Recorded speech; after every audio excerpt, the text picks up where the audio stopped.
आता सगळ्यात महत्वाची गोष्ट, if you go to the English grammar, जर इंग्लिश ग्रामर वरती तुम्ही विचार केला तर दोन गोष्टी महत्वाच्या असतात. एक असतं तुमचं स्ट्रक्चर, ओके, आणि दुसरं असतं तुमचं function. Okay, so what is mean bye structure and what is mean bye function? काय सांगू शकताय कोणी? स्ट्रक्चर म्हणजे काय, फंक्शन म्हणजे काय? Okay, Y? कारण आपल्याला काय करायचं, आतापर्यंत आपण स्कूलमधून चेंज व्हायचं, ह्या सगळ्या गोष्टी लहानपणी जर तुम्ही विचार केला ना तर तुम्हाला समजेल की बाबा 5वी पासून ते जवळजवळ ग्रॅज्युएशन मध्ये, म्हणजे 10 ते 12 वर्ष झालं आपण इंग्लिश शिकतोय, बरोबर आहे. काही लोकांना 8वी पासून आले असेल, that is a different part. काही लोकांना फर्स्ट स्टँडर्ड पासून पण आलं असेल, okay, that is also different part. म्हणजे असं नाहीये की हे इंग्रजी आपल्याला खूपच नवीन आहे, आत्ताच कुठेतरी एमपीएससी करताय किंवा कंबाईन ग्रुप बी ग्रुप सी काहीतरी करताय आणि त्यामध्ये अचानकच इंग्लिश कुठेतरी नवीन उठून आलंय, असं काहीच नाहीये. अभ्यास कधी करतो? 5वी पासून करताय, कोणी कोणी पहिलीपासून. 10 ते 12 वर्ष झालं एक विषय तुम्हाला कुठेतरी भीती घालतोय मनामध्ये, कुठेतरी काहीतरी मार्क्स चुकतात तुमचे, त्याच्या मागे काहीतरी रिझन असेल. ओके, त्याचं रिझन असं आहे की the way we have been taught English, आपल्याला इंग्लिश शिकवलं गेले कसं स्कूलमध्ये. It was the structural form होता. कुठला फॉर्म होता? स्ट्रक्चरल फॉर्म होता. काय फॉर्म होता की Ram is eating mango, mango is being eaten by Ram. आपल्या चेंज द व्हॉइस ह्या फक्त दोन गोष्टीशी रिलेटेड आहे, त्याच्या पलीकडे नाही. But if you go through the questions, जर तुम्ही क्वेश्चन्स थ्रू जाल, ओके,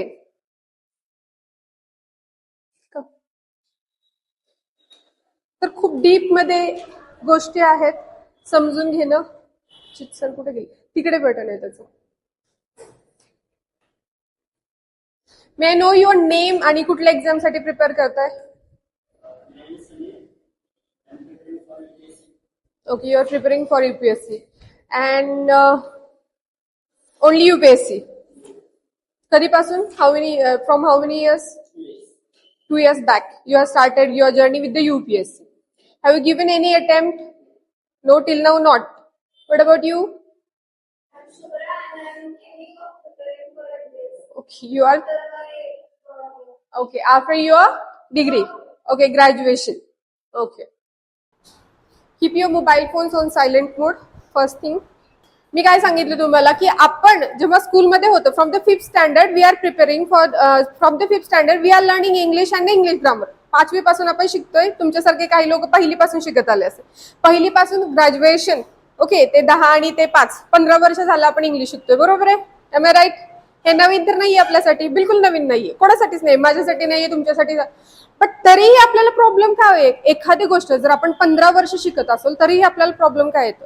प्रॉब्लेम आपल्यामध्ये नाहीये. Problem is like the way you have been taught English. तुम्हाला आतापर्यंत इंग्लिश शिकवलं कसं गेलेलं आहे आणि इंग्लिशकडे बघण्याचा तुमचा अप्रोच काय. जसं मी आता सांगितलं की there are two types or 2 ways. Okay, जास्त इंग्लिशमध्ये होत असेल तरी सांगा. देर आर 2 वेज, 2 प्रकारे आपण इंग्लिशकडे बघत असतो. एक असतं तुमचं स्ट्रक्चरल इंग्लिश आणि दुसरं असतं तुमचं फंक्शनल इंग्लिश. म्हणजे इंग्लिश स्ट्रक्चर कसं आहे, मग त्यामध्ये येतं तुमचं पूर्ण ग्रामर, त्यामध्ये तुमचे क्लॉजेस येतात, टेन्सेस येतात, व्हॉइस येतं, ह्या सगळ्या गोष्टी येतात, बरोबर. आणि दुसरं आहे की फंक्शन, ते काम कसं करतं. फॉर एक्झाम्पल सिम्पल प्रेझेंट टेन्सचे सेंटेन्स आहे. आय नो, मला स्ट्रक्चर माहिती आहे. स्ट्रक्चर काय सांगतं? स्ट्रक्चर सांगतं की subject plus V1 plus object plus remaining part of the sentence, आणि त्यातल्या त्यात जर तुमचा करता थर्ड पर्सन सिंग्युलर नंबर 1 असेल तर आपल्याला काय करायचं? त्याला आपल्या मुख्य क्रियापदाला SES आणि IES लावायचं. हे काय झालं? आपलं स्ट्रक्चर झालं, बरोबर आहे? Am I right everyone? हे काय झालं? आपलं structure. But what is the function of the simple present tense? Can anybody tell? Can anybody tell the function of simple present tense? Can anybody tell the function of simple present tense? सांगू शकते का कोणी? Function of simple present tense. Anybody? No. Time. It tells or it shows time. Which time? Which time? Present time. But continuous present tense? What about continuous present tense? You should think na. Listen. When you are writing an answer, तुम्ही कुठल्याही प्रकारचं उत्तर जेव्हा देताय तेव्हा तुम्ही you should ask the question की का? हे उत्तर का? You should know the reason behind that. त्या मागचं कारण तुम्हाला माहिती पाहिजे, बरोबर आहे? असंच उठून सुटून म्हणू शकतो का आपण हे ते? Okay, so what is the function of the simple present tense? It shows the time, that is present time. But continuous present tense also, continuous present tense पण आपल्याला काय करतोय, प्रेझेंट टेन्स सांगतोय. परफेक्ट प्रेझेंट टेन्स पण आपल्याला काय सांगणार आहे, प्रेझेंट टाइमच सांगणार आहे, बरोबर. परफेक्ट कंटिन्युअस टाइमच सांगणार आहे. But what is the exact function, the exact function of the simple present tense is that it tells your habit, your daily routine. रोज तुम्ही काय काय करताय. For example, I go to college at 8 o'clock. रोज सकाळी 8 वाजता. मग तिथे रोज ऍड करायची गरज आहे का, एव्हरीडे ऍड करायची गरज आहे का, नाहीये. वाय, का नाहीये, कारण हे काय सांगताय आपल्याला की बाबा सिम्पल प्रेझेंट टेन्स तुम्ही यूज करताय, तर म्हणजे ऑब्विसली ते सेंटेन्स जे आहे ते सेंटेन्स कशाचं असणार आहे, सिम्पल प्रेझेंट टेन्स असणार आहे. ओके, रोजची तुमची रुटीन असणार आहे, बरोबर आहे. So I go to college at 8 o'clock everyday म्हणायची गरज आहे का, नो. का, स्ट्रक्चर कोणाचं आहे, सिम्पल प्रेझेंट टेन्स. स्ट्रक्चर कोणाचं आहे, सिम्पल प्रेझेंट टेन्स. आणि स्ट्रक्चर ऑलरेडी सांगते की बाबा ही तुमची काय असणार आहे, हॅबिट असणार आहे. Do you know about universal truths. आता माहिती आहे मला की मॅम तर चेंज द वॉइस लावले आणि मॅडम इकडे कुठे चाललाय. But you should know the basic, what is the difference in between the functional English and the structural English. का, कारण आयोग जेव्हा तुम्हाला प्रश्न विचारतोय तेव्हा दोन्ही गोष्टी विचारतोय. काही प्रश्न असे असतात जे तुमच्या स्ट्रक्चरवरती विचारले गेलेले आणि काही प्रश्न असे आहेत की जे तुमच्या फंक्शनवर विचारतात. पण जेव्हा तुम्ही क्वेश्चन पेपर सॉल्व्ह करायला घेताय आणि जिकडे तुमचे क्वेश्चन फंक्शनल इंग्लिश वरती विचारलेले असतात, की बाबा हे तर आतापर्यंत असं असं शिकवलंय, हे नवीन कुठून आलं, जिथं तुमचं चुकतं ते असते फंक्शनल इंग्लिश वरते सेंटेन्सेस. समजते. For example, continuous present tense is use to tell. कशासाठी, कशासाठी वापरतो आपण कंटिन्युअस प्रेझेंट टेन्स. एनीबडी 2-2 वर्ष 4-4 वर्ष झाला अभ्यास करताय. ऍक्च्युअली मलाच भीती वाटत होती की बाबा एवढं कसं शिकवायचंय. But basically I am a professor, तर ते काय मॅटर करत नाही. Okay, so continuous present tense आत्ता ह्या मोमेंटला, नॉट इन द पास्ट, आत्ता ह्या मोमेंटला जी क्रिया, जी ऍक्शन चालू आहे. For example, the fan is moving. आता हा फॅन मूव्ह करत आहे, ऍक्शन अर्धी राहिली. This is the function of the continuous present tense, बरोबर आहे. हे झालं तुमचं स्ट्रक्चरल. स्ट्रक्चरने तुम्हाला सांगितले बाकी subject plus am is are plus verb plus ING हे स्ट्रक्चर आहे, ते कंटिन्युअस प्रेझेंट टेन्स सेंटेन्स आहे. आणि हे फंक्शन आपल्याला सांगते की क्रिया आत्ता ह्या मोमेंटला चालू आहे, बरोबर. ह्या मोमेंटला क्रिया आत्ता चालू आहे. मग आपल्या डोक्यामध्ये एकच, आय एम इटिंग मँगो, मी आता मँगो खात आहे, विषय संपला. शी इज लुकिंग टुवर्ड्स मी, ती माझ्याकडे पाहतीये, ते आता पाहण्याची क्रिया चालू आहे, बरोबर आहे. You all are listening to me, तुम्ही माझं सगळं ऐकताय, आता ह्या मोमेंटला तुम्ही ऐकताय माझं. हे झालं कंटिन्युअस प्रेझेंट. हे झालं आपलं पिढी जात आतापर्यंत जे चालू असलेलं ग्रामर. हे स्ट्रक्चर आहे subject plus am is are plus verb plus ING, बरोबर आहे. कंटिन्युअस प्रेझेंट टेन्स चालू असलेली क्रिया. बट आयोगाने इकडे काय केलंय, if you go through the question paper through तुम्ही जे गेले तर आयोगाने काय केलंय सांगितलंय तुम्हाला की she is going to college. Okay, she is going to Pune on Monday. आयोगाने म्हणलंय she is going to Pune on Monday.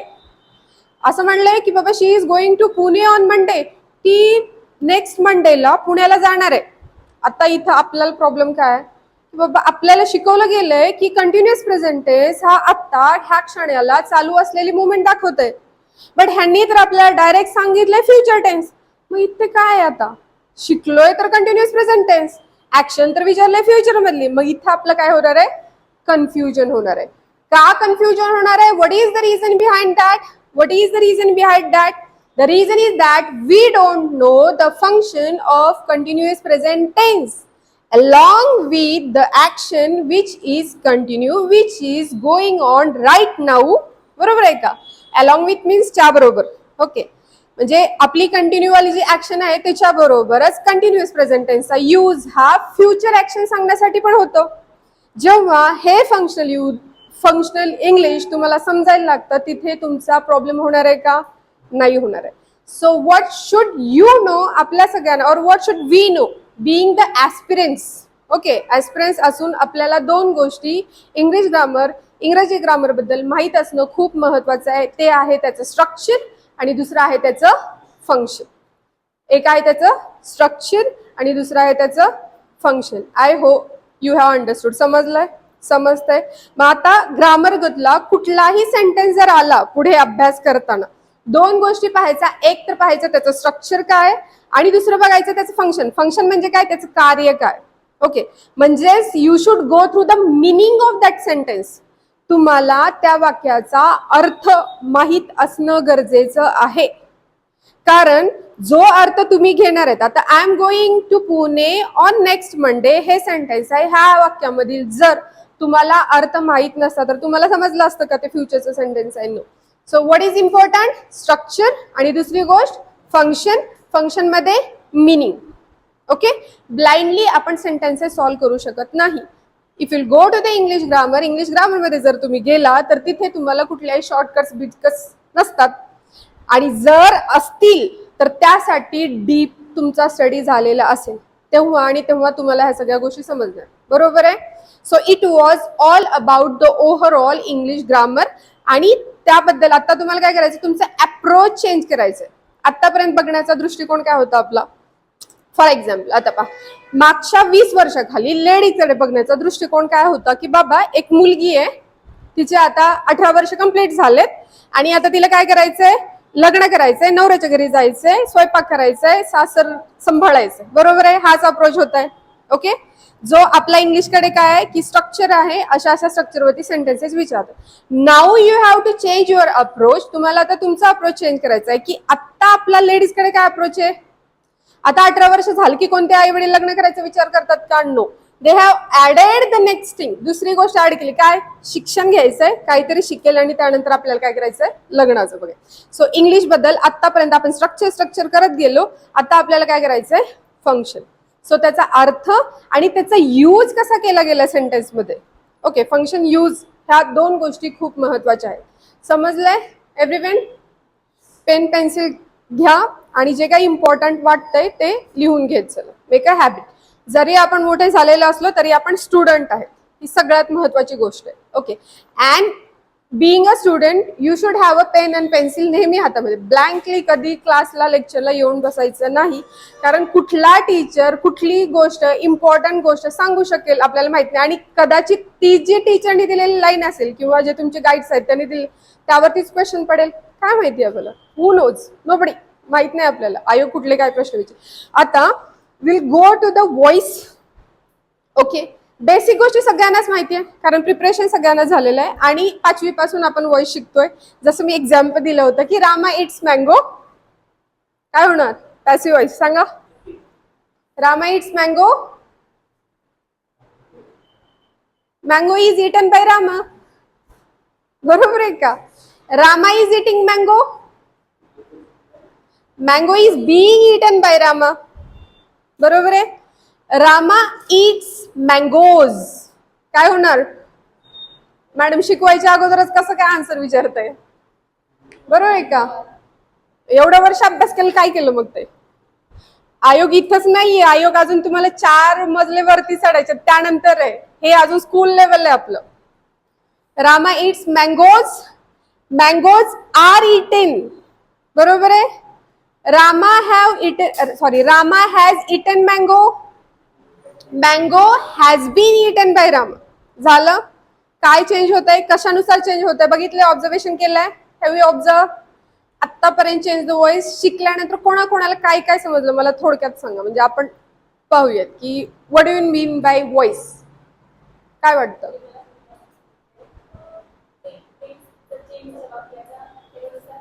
Okay, voice changes according to the tense. काळानुसार वाक्य काय बदल. ओके, सब्जेक्ट आणि ऑब्जेक्ट. Very good.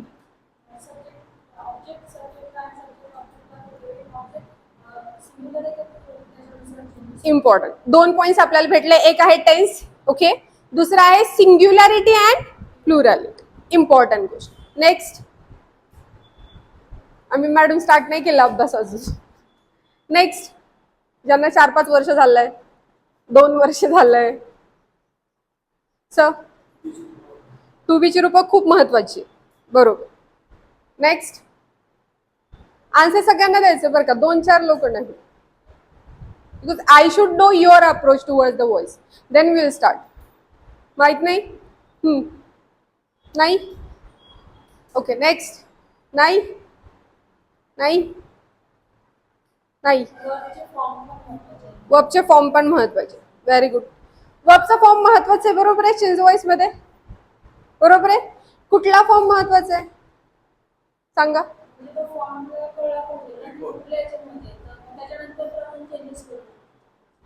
बर, हा कुठला चेंज वॉइस मध्ये सगळ्यात महत्वाचा वर्बचा फॉर्म V4 बोलतात सर. V4 मीन्स एक एक्झाम्पल देऊ शकताय. ING form. चलो नेक्स्ट. एक सगळ्यात महत्वाचं माहिती, त्याच्यावरून तुम्हाला 2 मिनिटात आन्सर भेटतंय. बर, सगळेच महत्वाचे सर म्हणतायत, सगळे महत्वाचे सगळे. हा चलो next. We are talking about verb, not about subject and object. Change voice मध्ये किंवा वॉइस मध्ये जर सगळ्यात महत्वाचा व्हीचा वर्बचा फॉर्म असेल तो V3 आहे. का V3 आहे माहिती? जेवढे काही पॅसिव्ह वॉइसचे सेंटेन्सेस आहे त्यामध्ये एक फॅक्टर कॉमन आहे आणि तो आहे V3. कुठला फॅक्टर कॉमन आहे? V3. आणि कधी कधी ना त्याच्यावरूनच आन्सर निघतं, कारण बाकीच्या 3 ऑप्शन मध्ये त्यांनी verb plus ING, V1, V2 दिलेलं असतं. पण जेव्हा जेव्हा थर्ड फॉर्म येतो तिथे तुमचा आन्सर निघून जातो. का? कारण ती सगळ्यात महत्वाची आणि कॉमन गोष्ट आहे. कशासाठी? पॅसिव्ह वॉइस साठी. आणि मोस्टली आपल्याला आन्सर, आपलं वॉइस म्हणजे एक पण डोक्यात आहे की आपल्याला ऍक्टिव्ह वॉइसचे सेंटेन्स देतात आणि आपल्याला पॅसिव्ह मध्ये चेंज करायचंय, असं नाही. आयोगाच्या प्रश्नपत्रिका जर काढून बघितल्या तर पॅसिव्हचे ऍक्टिव्ह पण खूप वेळ विचारलेले आहे आणि खूप वेळा त्यांनी आपल्याला दिलेले नाही की चेंज इंटू ऍक्टिव्ह वॉइस और change into passive voice. You should understand the question. तुम्हाला तो प्रश्न स्वतः अंडरस्टँड करायचा आहे. तो आपण नेमकं इथे काय करायचं, पण ते कशावरून अंडरस्टँड करणार? By the structure itself. By the structure itself. जिकडे जिकडे V3 आहे तिकडे तिकडे कोण असणार आहे? आपलं पॅसिव्ह वॉइस असणार. ओके, सो क्लॅरिटी भेटली आहे मला. Will go ahead. पुढे जाण्याच्या अगोदर सांगते की हा बोर्ड मला थोडासा नवीन आहे, तर थोडी इकडे तिकडे झालं तर try to understand. Okay, should we start? Should we start? Okay, so voice.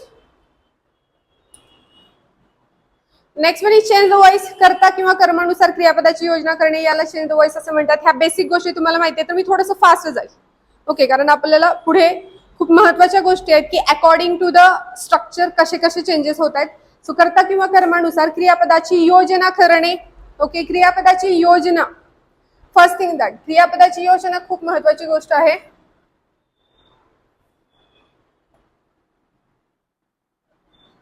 कोणाची योजना करायची आहे?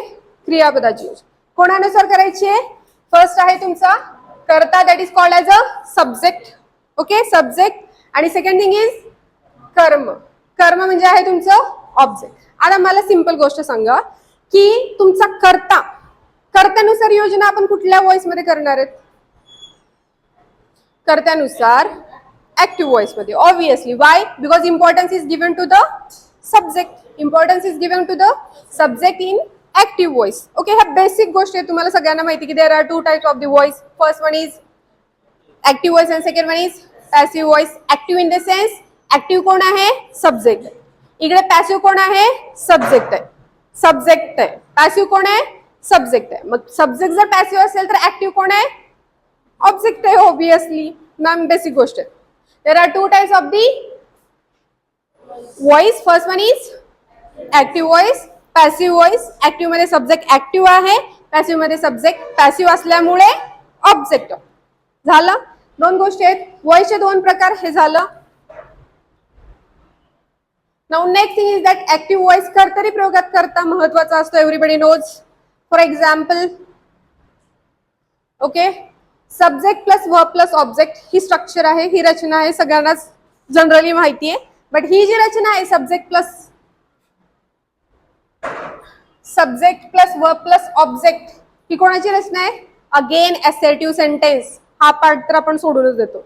आपल्याला असं वाटतं की subject plus verb plus object म्हणजे आपला एक सेंटेन्स आहे आणि त्या सेंटेन्स मध्ये सगळे क्वेश्चन विचारतात.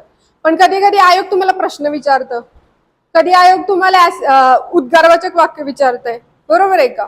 So you should know all types of the tenses. Again what is important for the grammar? ग्रामरचा अभ्यास करण्यासाठी सगळ्यात महत्वाची गोष्ट काय माहिती का? You should know the part of speeches. तुमची स्टार्टिंगच पार्ट्स ऑफ स्पीचेस मधून झाली पाहिजे. कारण वाक्यामध्ये जे काय आहेत, what is the definition of this, what is the definition of sentence. Sentence म्हणजे काय असतं सांगा. These are the basic things. तुम्ही म्हणाल मॅम चेंजोय शिकायचे पण खूप छोट्या छोट्या गोष्टी, but you should know all these things because you have to change the approach towards the English grammar. English ग्रामरचा अप्रोच आपल्याला बदलायचं, बरोबर आहे. So what is the meaning of the sentence. Sentence म्हणजे काय असतं, बेसिक गोष्ट आहे. आतापर्यंत खूप सारे सेंटेन्सेस लिहिले आपण, त्याचे paragraph. Combination of the words. Yes, right everyone, बरोबर आहे का. Combination of words, group of words. Group of word is called as a sentence. Sentence is called. It should be meaningful. It should be meaningful. कसला असलं पाहिजे, meaningful असलं पाहिजे. Meaningless नाहीये. मी इकडे लिहिते, हा मी इकडे लिहिते go him today. Can we call it as a sentence? आपण त्याला सेंटेन्स म्हणू शकतो का, नाही म्हणू शकतो. Why? Because this is not a meaningful group of word. Got it everyone? Okay. So आता I was talking about part of speeches. Why? Because ह्या part of speeches नीच आपलं काय झालेलं आहे, सेंटेन्स बनलेलं. So go is, what is go? Verb. Him, pronoun. Today, what is today? What is today? सांगा सांगा, खूप महत्वाचं. Function. Part of speech. I'm asking whether it is noun, pronoun, verb, adverb, adjective, preposition, conjunction, interjection. बोला. Noun, pronoun, verb, adverb, preposition, interjection, conjunction. It is noun itself. Today, आज नाव आहे, बरोबर आहे का. Swimming word सांगा. Part of speech काय? Swimming. Part of speech काय? Is it verb or is it noun? काय? स्विम प्लस आयएनजी वर्ब झालं ना. Is it noun, is it verb. इथे जेवढं कन्फ्युजन होतं एक्झाम मध्ये काय होणार आहे सांगा. You should be firm to your answer. जेवढं काही आन्सर देणार आहे त्याच्याशी फर्म पाहिजे आणि ते रिझन तुम्हाला बिहाइंड, त्याच्या मागचे रिझन्स पाहिजे. Swimming is noun. Again it works according to the context of the sentence. If I'll say I like swimming, मी म्हटलं की I like swimming, now it is noun. Like आपला verb झाला. Swimming, पोहणं, पोहायला येणं, noun. I like swimming, swimming मला आवडतं, noun. But I am swimming now, verb. Swim plus ing, swimming. So again you should know the context of the sentence. बरोबर आहे. So त्यासाठी इंग्रजी ग्रामरचा अभ्यास करताना सगळ्यात महत्वाची गोष्ट आहे, तुम्हाला फर्स्ट पार्ट्स ऑफ स्पीच माहिती पाहिजे. पहिली गोष्ट पार्ट्स ऑफ स्पीच, शब्दांच्या जाती, ते म्हणजे कुठला शब्द कसा काम करतो आणि त्यामध्ये चेंजेस होतं, सगळ्यात महत्वाची गोष्ट. सो डीप स्टडी त्याचं पाहिलं, लिहून घ्या. सगळ्यात महत्वाची parts of speech. Parts of speech. Second असतं तुमचं टेन्सेस. खूप महत्वाचं आहे, खूप महत्वाचं आहे. Okay, first you should know parts of speeches thoroughly. Okay, second you should know tenses thoroughly. Then you should know types of the sentences, कारण पूर्ण ग्रामर जे आहे ते टाइप्स ऑफ सेंटेन्सेस नुसार काय होत असतं, आपलं बदलत असतं, वाक्याच्या प्रकारानुसार बदलतं. जसं की हा स्ट्रक्चर जो आहे तो एसएटिव्ह सेंटेन्स आहे, but if will go to the WH type question structure change होणार आहे. So you should keep in mind फक्त subject plus verb plus object ह्याच टाइप ऑफ सेंटेन्स नाहीये. आपण स्वतःला त्यात एवढ्याच ह्याच्यामध्ये ठेवलंय की बाबा subject plus verb plus object झाला सेंटेन्स, मग WH plus helping verb plus main verb plus remaining part of the sentence. हे काय सेंटेन्स नाही म्हणायचं का? हे काय सेंटेन्स नाही म्हणायचं का? I am writing assertive sentence, मी लिहित आहे. Okay, am I writing question झालं ना इझी वे मध्ये. काय झालं, फक्त स्ट्रक्चर बदललं. सेंटेन्स काय झालेलं आहे, स्ट्रक्चर बदललं. आयच्या पुढे एम होतं, त्या एमला मी फक्त पुढे ठेवलं आणि त्या एमनी काय केलं, क्वेश्चन बनवलं. क्वेश्चन काय बनवला, एम आय रायटिंग. आपण बोलता बोलता म्हणत असतो are you mad, are you mad. Question केलंय are you mad, question mark. But if I am saying you are mad, it means I am declaring. Assertive type of सेंटेन्सला declarative side पण म्हणतात, की आपण काही गोष्टी डिक्लेअर करतो. You are mad, तू मॅडच आहे, मला काय माहिती नाही त्याच्यातलं, बरोबर. You are mad, declarative type of sentence, assertive type of sentence. आणि ह्यालाच अजून एक दुसरं नाव आहे, ते आहे स्टेटमेंट. मग आयोग तुम्हाला म्हणतं की असर्टिव्ह सेंटेन्स मध्ये ट्रान्सफर करा, दुसऱ्या एक्झाम मध्ये म्हणतात डिक्लेरेटिव्ह मध्ये करा, आणि तिसऱ्या मध्ये म्हणते स्टेटमेंट. आणि तुम्ही म्हणता यार स्टेटमेंट तर मी शिकलोच नाही आतापर्यंत, प्रश्नच चुकीचा आहे. आम्हाला 4 टाइप ऑफ सेंटेन्स शिकवले. WH type question, that is question. Interrogative sentence शिकवलं, असर्टिव्ह सेंटेन्स शिकवलं, इम्पेरेटिव्ह सेंटेन्स शिकवलं, आणि एक्सक्लेमेटरी सेंटेन्स शिकवलं, बरोबर आहे. मग स्टेटमेंट कुठून आलं? So that assertive sentence is called as a statement also.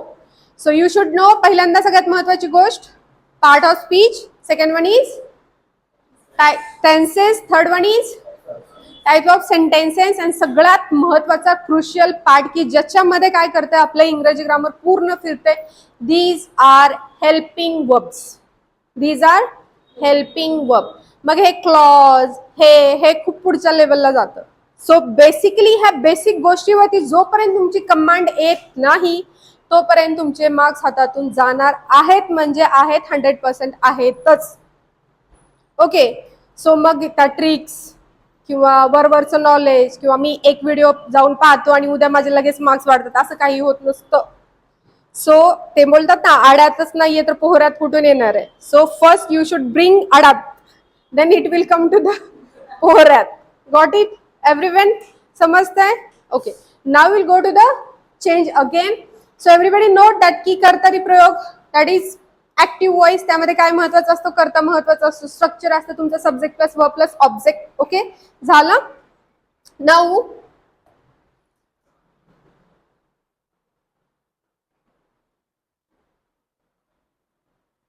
Okay, कर्म.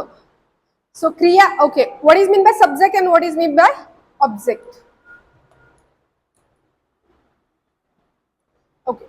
सब्जेक्ट म्हणजे कोण असतो? कर्ता. वाक्यामध्ये क्रिया जो करतो. बेसिक आहे, तुम्हाला सगळ्यांना माहिती असेल, बट सांगणं माझं बेसिक गोष्टीपासून जर स्टार्ट करते तर बेसिक गोष्टीपासून सांगणं माझं काम आहे. कधी कधी आता सब्जेक्ट मध्ये पण आपलं कन्फ्युजन, खूप कन्फ्युजन आहे. काय कन्फ्युजन आहे माहितीये का? जेव्हा आपल्याला तुम्हाला सीता, गीता, राम, भीम हे सगळं वाटतं, तेव्हा तुम्हाला वाटतं यार हे नाव आलंय, it is a proper noun. Proper noun आहे म्हणजे हा काय झाला? आपला सब्जेक्ट, बरोबर आहे. पण प्रश्नपत्रिका जर तुम्ही पाहिल्या तर त्यामध्ये क्वचितच कुठंतरी एक सिंगल नाव दिलंय. Otherwise they have given group of names or group of words. Okay, for example Indian cricket team. 3 झाले ना, इंडियन क्रिकेट टीम. बट आपला सब्जेक्ट कोण आहे? Indian cricket team has won the match. Indian cricket team has won the match. Indian cricket टीमनी आपली काय झाली? Match जिंकली. जिंकलेली आहे, नॉट जिंकली. जिंकली म्हणलं तर अजून सिंपल पास्ट टेन्स होईल ना. So you should go through the meaning. Meaning पण बघायचं आपल्याला जेव्हा जेव्हा तुम्ही वाक्य वाचताय. So Indian cricket team has won the match, जिंकली. ह्या वाक्यामध्ये आपला कर्ता कोण आहे सांगा? Indian cricket team. Not Indian, not cricket, not team. मग कधी कधी आपल्या इकडे गफलत होऊ शकते. आणि जेव्हा मोठे सेंटेन्स देतात ना खूप सारे, इथं कधी कधी तर ना खूप मोठा एक लाईन अख्खी जी असते तो फक्त सब्जेक्ट असतो आणि आपल्याला दिलेला असतो वर्ब आणि पुढे हे, पण तिथेही आपलं कन्फ्युजन होतं. ओके, सो लक्षात ठेवा, कधी कधी आपला सब्जेक्ट, आपला जो करताय तो ग्रुप पण असू शकतो, सिंगल नाव असणं मेंडेटरी नाही. Got it? Observation, sentence observation करताना नेहमी 2 गोष्टी लक्षात घ्यायचा. सेंट्रल पार्टला आपल्याला ठेवायचे, सेंटेन्स ऑब्जेक्ट करताना सेंटेन्स पार्टला ठेवायचं आपल्याला वर्ब. नेहमी लक्षात ठेवा, वर्ब. काय ठेवायचंय? वर्ब ठेवायचं. वर्बच्या इकडचं जेवढं काही असणार आहे ते तुमचं असणार आहे सब्जेक्ट असणार. ओके, मग कधी कधी त्याच्यामध्ये ते लोक आपल्याला हे पण घालतात, ऍडजेक्टिव्ह पण घालतात.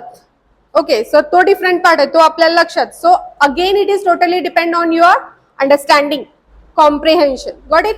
सो डिवाइड करताना नेहमी सेंटेन्सला वर्ब पासून करायचं. लक्षात ठेवा, आपण पुढे चालून ह्या सगळ्या गोष्टी शिकणार आहेत. सो सब्जेक्ट जो क्रिया करतो त्याला कर्ता असे म्हणतात. ओके, सिंपलची गोष्ट आहे. नाउ नेक्स्ट,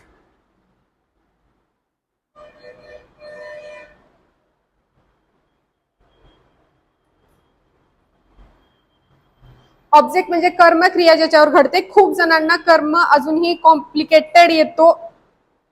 प्रश्नपत्रिका सोडवताना अजूनही कन्फ्युजन होतं की कर्म काय असतं बाबा. सो कर्म असतं क्रिया ज्याच्यावर घडते त्याला कर्म असे म्हणतात. की वर्ब नंतर व्हॉट. आता कर्म ओळखायचा कसा. कर्म ओळखण्यासाठी तुम्हाला काय करायचं, जे दिलेले वाक्य असणार आहे त्या वाक्याला प्रश्न विचारायचे. वाक्यातील कोणाला प्रश्न विचारायचे आहे, मेन वर्बला. मेन वर्ब तर समजतं सगळ्यांना. कधी कधी मेन वर्ब समजत नाही कारण आपल्याला माहित नसलेला वर्ड शब्द मेन वर्ब म्हणून आलेला असतो. तेव्हा काय करायचं, ईडी इयर्स व प्लस आयएनजी कुठे लागलंय का ते बघा. कधी कधी माहित नाही, सगळेच वर्ड आपल्याला माहितीच असतात. असं जगातला कुठलाच माणूस नाहीये की त्याला सगळेच वर्ड माहित असेल. सो ईडी वगैरे लागलेला असेल तर जनरली तो आपला वर्ब असू शकतो. सो ऑब्जेक्ट ओळखण्यासाठी there are two type of object. एक असतं डिरेक्ट ऑब्जेक्ट आणि दुसरं असतं indirect object. First one is direct object, second one is indirect object. So आता डिरेक्ट ऑब्जेक्ट आणि इनडायरेक्ट ऑब्जेक्ट मध्ये काय फरक आहे सांगा मला, एनीबडी. डायरेक्ट ऑब्जेक्ट वस्तू असते आणि इनडायरेक्ट ऑब्जेक्ट पर्सन असतो. व्हेरी गुड, खूप छान. पण कधी कधी इथे पण आपल्याला कन्फ्युजन होतं. अजून कोणी, एनीबडी. सगळ्यात सिंपल सांगू का, तुमच्या वाक्यातील जो वर्ब आहे ना त्याला प्रश्न विचारला. जो प्रश्न अगेन तुम्ही म्हटलंय ते पण बरोबर आहे, वस्तू आणि व्यक्तीमध्ये आपण ते डिवाइड करू शकतो. व्हॉटने आन्सर आलं ते असतं आपलं direct object. What is related to again the thing, whom is related to again in for the person. Okay, so what ने विचारलं डायरेक्ट ऑब्जेक्ट, whom ने विचारलं इनडायरेक्ट ऑब्जेक्ट. कधी कधी आता आयोग पुढच्या लेवलला जातं म्हटलं ना, हे बेसिक आहे आपलं, बेसिकच आहे. तुम्हाला समजावं आणि तिथून पुढे स्टेप बाय स्टेप जायचं म्हणून मी छोटे छोटे उदाहरण घेतलं. Okay, so I love banana, this is the simple sentence. साधं सगळ्यात सोपं वाक्य. If I'll ask the question, what love? Answer काय येणार आहे, बनाना. आन्सर काय येणार आहे, बनाना. सो व्हॉटनी आलेला आन्सर हे आपलं कोण असणार आहे, डायरेक्ट ऑब्जेक्ट असणार आहे. आणि हुमने आलेला आन्सर जे असणार आहे आपलं इनडायरेक्ट आन्सर येणार आहे. आणि मोस्ट प्रोबॅबली लक्षात ठेवा, हे जे आपले इनडायरेक्ट ऑब्जेक्ट आहे ते असणार आहे पर्सन. पर्सन काय असणार आहे, second form of the pronoun. Pronounce माहिती आहेत आपल्याला, बेसिक आपले 8 प्रोनाउन जे आपण सब्जेक्ट म्हणून वापरतो, सगळ्यात महत्वाचे 7. Which one, I we you you he she it. मग हे जे आपले प्रोनाउन्स आहेत, okay, personal pronouns, these are called as a personal pronouns. हे पर्सनल प्रोनाउन नेहमी पॅसिव्ह व्हॉइस मध्ये, सॉरी, हे पर्सनल प्रोनाउन नेहमी ऑब्जेक्टचं काम करतात.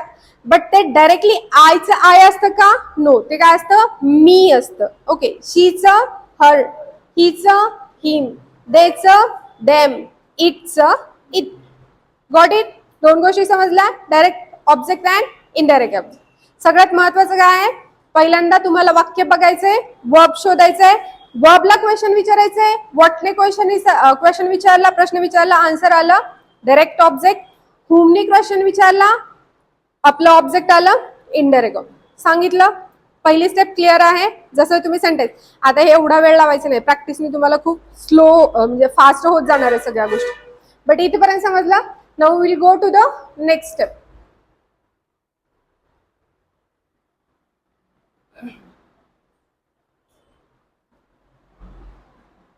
So active to passive structure. Structures पहा, 2 गोष्टी, स्ट्रक्चर खूप महत्वाचे आहे.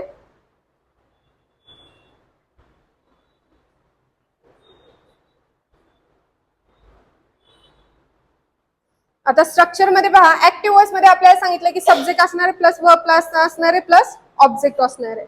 बट पॅसिव्ह व्हॉइसचं स्ट्रक्चर जे आहे ते सांगता आपल्याला ऑब्जेक्ट घ्यायचा अगोदर, ऑब्जेक्ट न्यायचे, नंतर बी घ्यायचे, that is be is what, helping verb. To be is helping verbs according to the tense, according to the object, singularity and plurality. इथे पण आपले खूप सारे मार्क्स जातात. कधी कधी आपण विसरून जातो, आम्ही जर इज आहे तर इज आहे, पण इकडे आर असतं आणि तुमचं सेंटेन्स, जसं मी मगाशी एक्झाम्पल दिलं, Ram is eating mango, mango is being eaten by Ram. Ram eats mangoes. Mangoes are being eaten by Ram. So you should go through the singularity, plurality and tense of the sentence. दिलेल्या वाक्यातील tense आणि singularity plurality of the object matters a lot. खूप महत्वाची गोष्ट आहे. बरोबर आहे. Object घ्यायचा आहे, त्यानंतर टू बी चे helping verbs according to the tense. Tense आलंच इकडे. बेस टेन्स, बेस ग्रामरचा base tense. Okay, then by लावायचं आणि आपला सब्जेक्ट लावायचं. बाय लावायचं आणि सब्जेक्ट. मग सब्जेक्ट मध्ये जर तुमचा नाउन फॉर्म मध्ये सब्जेक्ट असेल तर आपल्याला आहे तसं उचलायचं आणि त्याला ठेवायचं. But again your subject in pronoun form, so you should change it. पुढे बघूयात की आपण कसं चेंज करायचं ते.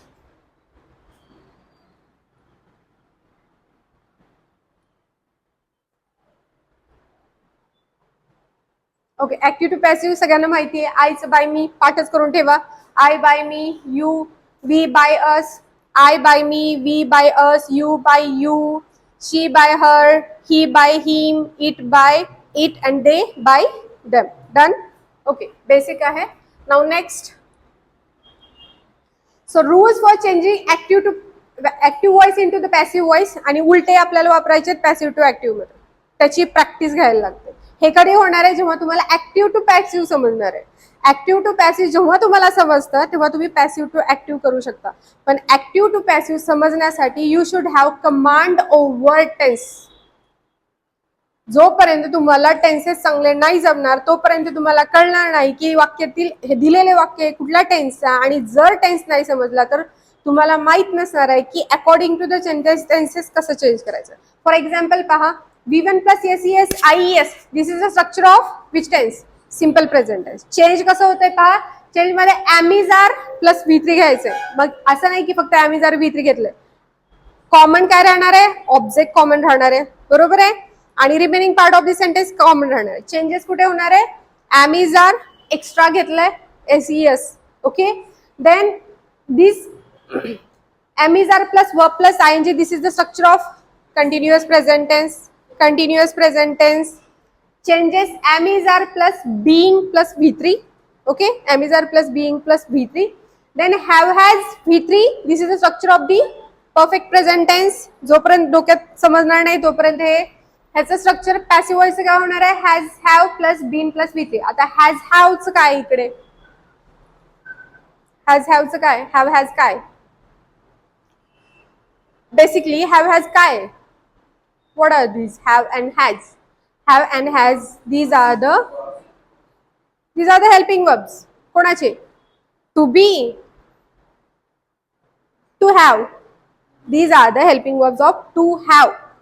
बरोबर आहे. टू हॅव चे हेल्पिंग वर्ब. बेसिक मध्ये जर जाईल ना खूप इंटरेस्टिंग आहे. ग्रामरला ना असं स्ट्रक्चर बघू नका. Go that learn grammar as a maths. Maths मध्ये जसं तुम्ही स्टेप फॉलो करता ना ग्रामर मध्ये तशा स्टेप फॉलो करा ना. चेंज व्हॉइस करायचंय. सगळ्यात पहिलं वर्ब बघा, वर्बला क्वेश्चन विचारा, ऑब्जेक्ट हुडका, ऑब्जेक्ट पहिल्या लाईनला नेऊन ठेवा. त्यानंतर टेन्स बघा. सिंपल प्रेझेंट टेन्स असेल तर ॲम इज आर पैकी अकॉर्डिंग टू द वर्ब पुढे ठेवा तिथे नेऊन. झालं. त्यानंतर आपल्याला सगळीकडे काय कॉमन आहे मी तुम्हाला ऑलरेडी सांगितलं. That is what is common? That is V3 V3 V3 V3 V3 V3. Not V4, not V1, not that अजून कुठले प्रकार असतील ते. काय कॉमन असणार आहे? V3 असणार आहे. काय असणार आहे? V3. मग मी तुम्हाला at the beginning of the sentence only I told की बाबा कधी कधी तुमचा आन्सर हे V3 वरूनच निघून जातं. बरोबर आहे का? So what is common? V3 is common. What is common? इकडे काहीच कॉमन नाहीये. बरोबर आहे. फक्त इकडे हे बिईंग आहे आणि इकडे हे बिईंग आहे.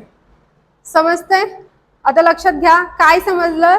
दिस इज द प्रेझेंट टेन्स. पूर्ण प्रेझेंट टेन्स आहे आणि त्याचे आपण पॅसिव्ह व्हॉइस मध्ये सेंटेन्स काय करणार आहे? चेंज करणार. आता सॉल्व तर आपण करूनच घेणार आहेत. पण ह्यामध्ये समजण्यासारखा एक पार्ट खूप महत्वाचा आहे. लक्षात घ्या. If you go to the simple past tense. Simple past tense मध्ये जर गेलं तर इथं फक्त वॉज अँड वर असणार आहे. V3 common. कंटिन्युअस पास्ट मध्ये जर गेलं तर इथे फक्त वॉज अँड वर असणार आहे. Being plus V3 again common. Perfect past मध्ये गेलं तर इथे हॅव हॅजच्या ऐवजी काय असणार आहे? हॅड असणार आहे. V3 again common. म्हणजे काय चेंज होतंय बघा. चेंज फक्त हेल्पिंग वर्ब्स होतात. दुसरं काहीही चेंज होत नाही. Okay, the whole game is of helping verbs. ज्याला हेल्पिंग वर्ब्स समजले त्याचं कुठलंही सेंटेन्स कुठेही चेंज चुकीचं होणार नाही. समजतंय? बाकी तर सेमच आहे ना. ऑब्जेक्टला object same. Okay, present tense मध्ये फक्त मी एम इज आर वापरलंय. Being plus V3 continuous present tense. Continuous past मध्ये फक्त मी वॉज वेअर वापरणार. Being plus V3 common. Got it? So ह्या सगळ्या गोष्टी आहेत. Now next let's C.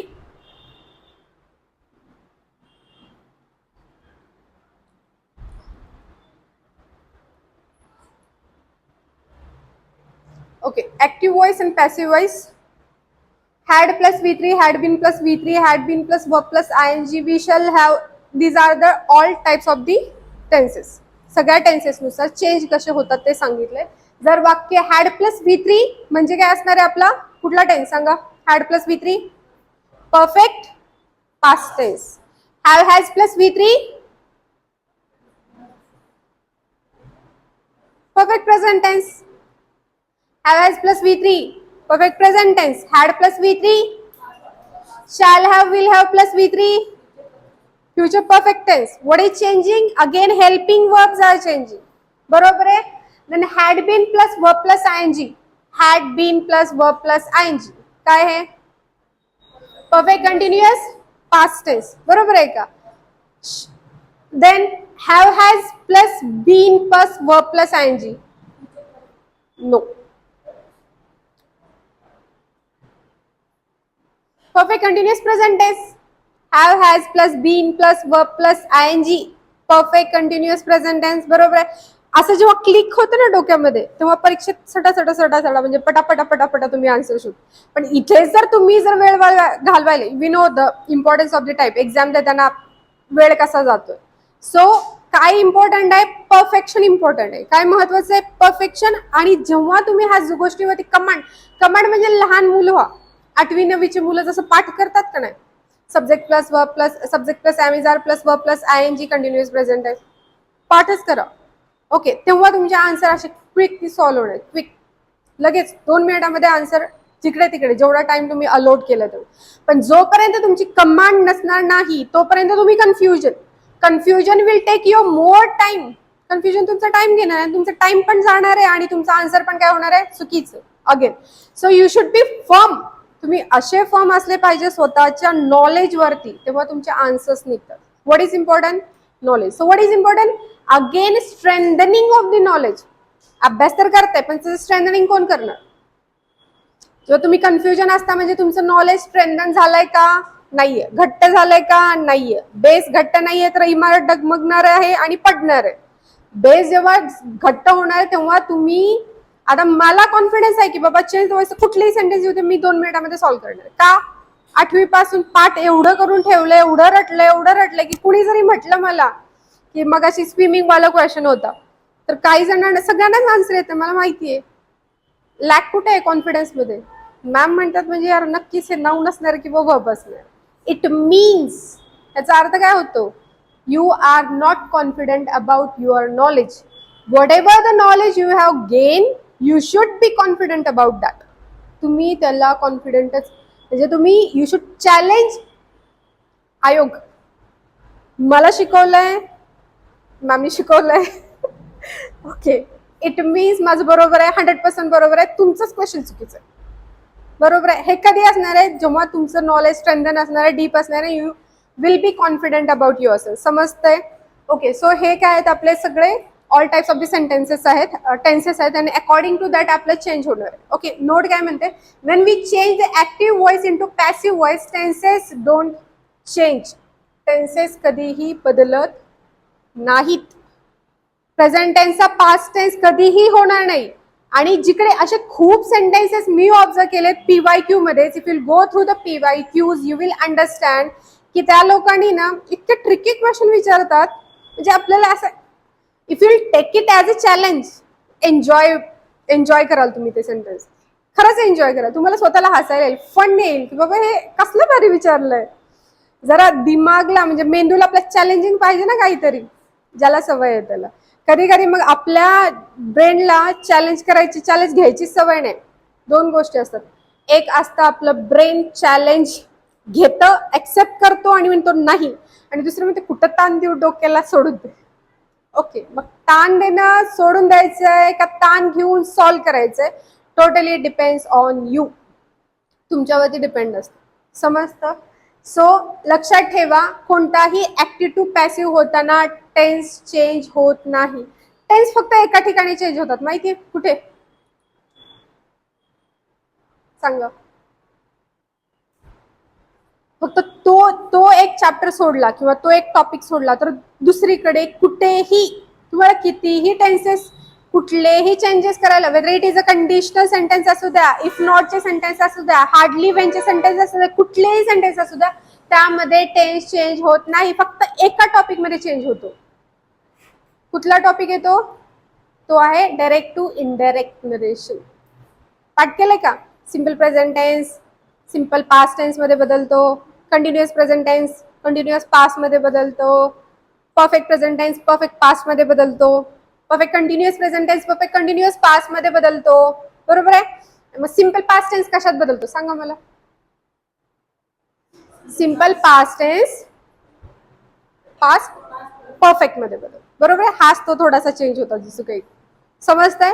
लक्षात ठेवा, फक्त आणि फक्त direct to indirect, that is narration, that is story telling. Narrate means to tell. Okay, narration मध्येच आपलं काय होणार आहे? टेन्सेस चेंज होणार आहे. ओके, आता ऍप्लिकेशन आपल्याला शिकायचंय. पुढे बोर होत नाहीये एनीबडी? कोणी? ओके, चल नेक्स्ट. मग लक्षात ठेवा, टेन्स चेंज होणार आहे का? नाहीये. ऍक्टिव्हचं पॅसिव्ह करताना टेन्स चेंज होणार आहे का? नाही. काय चेंज होणार आहे? फक्त हेल्पिंग वर्ब चेंज होणार आहेत, आणि बी, बीइंग किंवा bin, these three words are very very important. Which mean these are be, being and be. का? हे कुठे लागतं? सिंपल फ्युचर टेन्स, फक्त आणि फक्त simple future tense. Simple present tense मध्ये लागत नाही. दीज आर प्रत्यय, ह्यांना प्रत्यय म्हणतात, टू बी चे प्रत्यय म्हणतात. बरोबर आहे? हे बीइंग कुठे लागतं? All continuous tenses. लक्षात ठेवा, ऑल कंटिन्युअस टेन्सेस. बीइंग कुठे लागतं? All perfect tenses, whether it is perfect present tense, whether it is perfect past tense, whether it is perfect future tense. मग लक्षात ठेवा, जिथे जिथे कंटिन्युअस प्रेझेंट टेन्स आहे तुम्हाला बीइंग दिसलं, एम इज आर दिसलं, काय लक्षात घ्यायचंय? Continuous present tense. Was were दिसलं, बीइंग दिसलं, सेंटेन्स झालं कंटिन्युअस पास्ट टेन्स. बरोबर? हॅव हॅज दिसलं, हॅव हॅजच्या पुढे बीनच येणार, कधीच बीइंग नाही येणार. का बरं माहितीये का? टू हॅवचे हेल्पिंग वर्बच कोणते कोणते मगाशी मला तुम्हाला सांगायचं. टू हॅवचे helping, have, has and had. Have has वापरतो आपण प्रेझेंट टेन्स मध्ये, हॅड वापरतो आपण पास्ट टेन्स मध्ये. हॅव हॅज दिसलं, आणि लक्षात ठेवा हे टू हॅवचे हॅव हॅज आहे ते फक्त आणि फक्त परफेक्ट प्रेझेंट टेन्स मध्ये, ना कंटिन्युअस प्रेझेंट टेन्स मध्ये वापरलं जातं, ना कंटिन्युअस पास्ट टेन्स मध्ये वापरलं जातं, ना कंटिन्युअस फ्युचर टेन्स मध्ये वापरलं जातं. वापरलं कुठे जाणार आहे? Perfect present tense, perfect past tense, perfect future tense. जिथे जिथे हॅव हॅजचे रूप दिसतात, लक्षात ठेवायचे हे सेंटेन्स परफेक्टचं असणार आहे. बरोबर आहे? हॅव हॅजचं, have has present tense perfect present tense, had perfect past tense, आणि हॅव हॅजच्या पुढं V3 आपला असणार आहे, कारण परफेक्ट प्रेझेंट परफेक्ट टेन्सेस आहे. समजतंय? So have has had plus V3 perfect tenses, all perfect tenses, जेवढे आहेत तेवढे सगळे परफेक्ट टेन्सेस. बरोबर आहे? आणि त्याच्या पुढे पास्ट पॅसिव्ह वॉइस मध्ये काय येणार आहे? बीन येणार आहे. काय येणार आहे? बीन येणार. तसंच कंटिन्युअस मध्ये बघा, am is are, okay, to be ची जेवढे कंटिन्युअस टेन्सेस आहेत ना त्यामध्ये टू बी ची हेल्पिंग वर्ब्स कुठले कुठले? Am is are, was were and shall be. Obviously am is are present tense, was were past tense, shall be future tense. बरोबर आहे? मग एम इज आर च्या पुढे बीइंग आलं, सेंटेन्स झालं कंटिन्युअस प्रेझेंट टेन्स. वॉज वरच्या पुढे being आलं, सेंटेन्स झालं continuous past tense. Shall B, will be च्या पुढे बीइंग आलं, सेंटेन्स झालं continuous future tense. Got it? Simple आहे, इझी वे मध्ये, काहीच प्रॉब्लेम नाही. काही सुद्धा प्रॉब्लेम नाही. कधीपर्यंत? जोपर्यंत तुम्ही समजून घेत नाहीत तोपर्यंत. जर तुम्ही समजून नाही घेतलं तर it will be problematic throughout your educational career.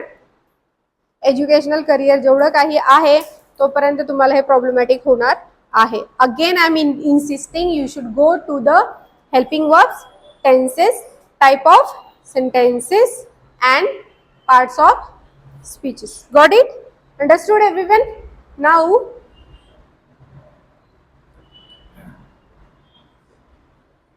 go to the next slide. Okay, so these thing is very very important. मागचा जो क्वेश्चन पेपर होता, आताची जी एक्झाम 17 मे मागची जी एक्झाम झालेली आहे, ओके, त्यामध्ये सिंपल क्वेश्चन विचारला होता, खूप इझी ट्रान्झिटिव्ह वर्ब आणि इंट्रान्झिटिव्ह वर्ब वरती. बरोबर आहे की एक सेंटेन्स दिलं होतं, 2 सेंटेन्सेस दिले होते आणि त्यामध्ये सांगितलं होतं की ऑप्शन दिले होते, ट्रान्झिटिव्ह 1, इंट्रान्झिटिव्ह 2, ट्रान्झिटिव्ह, इंट्रान्झिटिव्ह. म्हणजे ते दिलेले 2 सेंटेन्स आहेत त्यामधले वर्ब विचारले होते की ट्रान्झिटिव्ह आहे का इंट्रान्झिटिव्ह.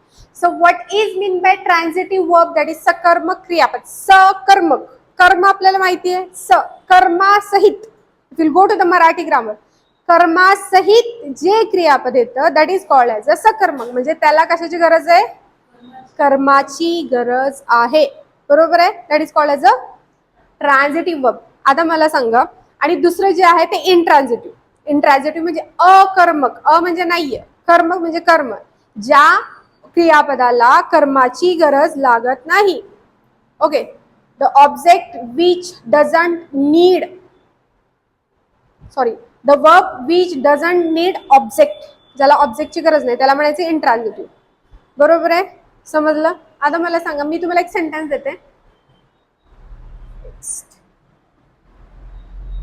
Okay, so I ate mangoes or I love you. I ate mangoes. Okay, mangoes I ate.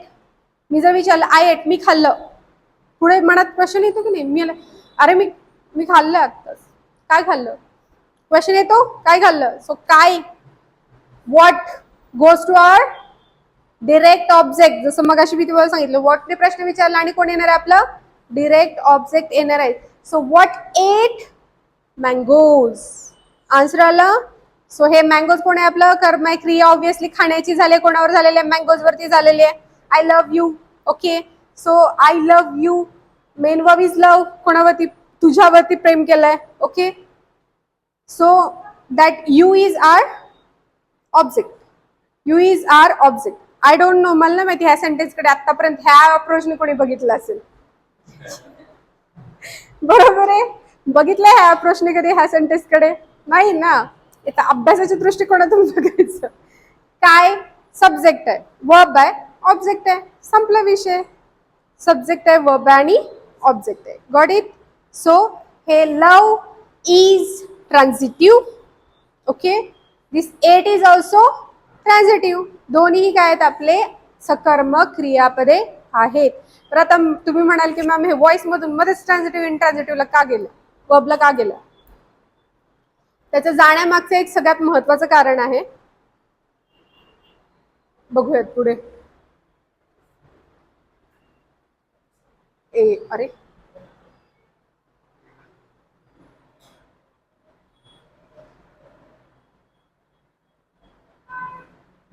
जाण्यामागचं सगळ्यात महत्वाचं कारण आहे इंट्रान्झिटिव्ह वर्ब. ज्या क्रियापदाला ऑब्जेक्ट लागत नाही त्याला इंट्रान्झिटिव्ह म्हणतात. बरोबर आहे. उदाहरण, I am going to London.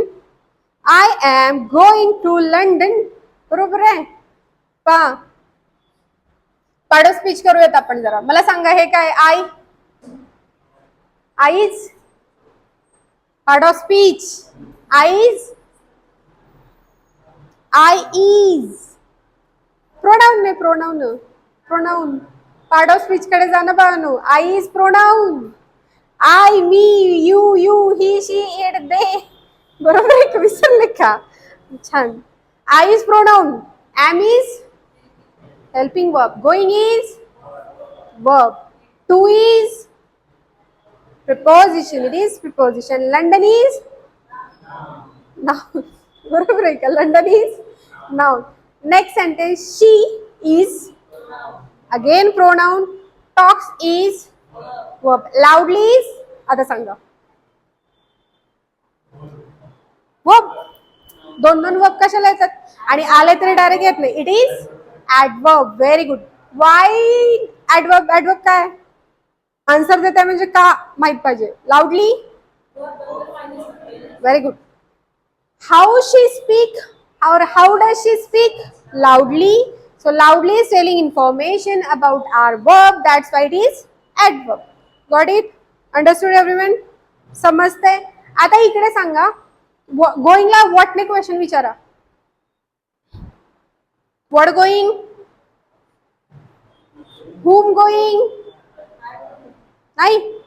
आणि मग ऑब्जेक्ट कुठे आहे आपलं? चेंज वॉइस कसं करायचं? चेंज वॉइस करायचं ना.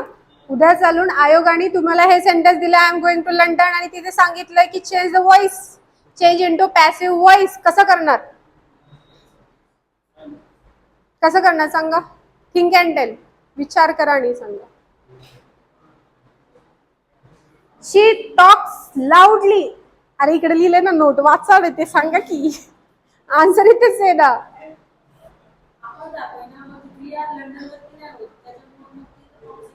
नाहीच आहे. ऑब्जेक्ट नाहीच आहे. ट्रान्झिटिव्ह म्हणून हे इंट्रान्झिटिव्ह वर्ब आहे. कसलं वर्ब आहे? इंट्रान्झिटिव्ह वर्ब आहे. If will go to the talks loudly हे पण कसलं इंट्रान्झिटिव्ह आहे. Why intransitive? Because there is no any object. कुठल्याही प्रकारचं ऑब्जेक्ट नाहीये. आता सगळ्यात महत्वाचं हे सेंटेन्स आपण ब्लाइंडली कसं फॉलो करतो बघा. ब्लाइंडली फॉलो करणे इन द सेन्स की उद्या चालून असं इंट्रान्झिटिव्ह वर्बचं सेंटेन्स तुम्हाला दिलंय आणि त्यांनी सांगितलंय की चेंज इनटू पॅसिव्ह व्हॉइस. मग तिथे बाबा कन्फ्युजन होतं ना. कारण आपली फर्स्ट स्टेपच आहे की to know to acknowledge the object. बरोबर आहे. व्हॉटने प्रश्न विचारा. मॅमने सांगितलं जोश मॅमने सांगितलं व्हॉटला प्रश्न विचारला ऑब्जेक्ट भेटेल अपडेट ठेवा. अरे पण इथे ऑब्जेक्टच नाहीये मग ठेवायचं काय? Okay. So you should tell none of this. खाली ऑप्शन येईल क्लिक करून टाका. का? अपवाद आहे ना. जिकडे जिकडे तुमचा वर्ब इंट्रान्झिटिव्ह आहे त्या त्या इंट्रान्झिटिव्ह वर्बचं कधीही पॅसिव्ह व्हॉइस होणार नाही. Am I clear everyone? फसवण्यासाठी ते तुम्हाला विचारणार आहे. कारण त्यांचं कामच फसवणे. Okay.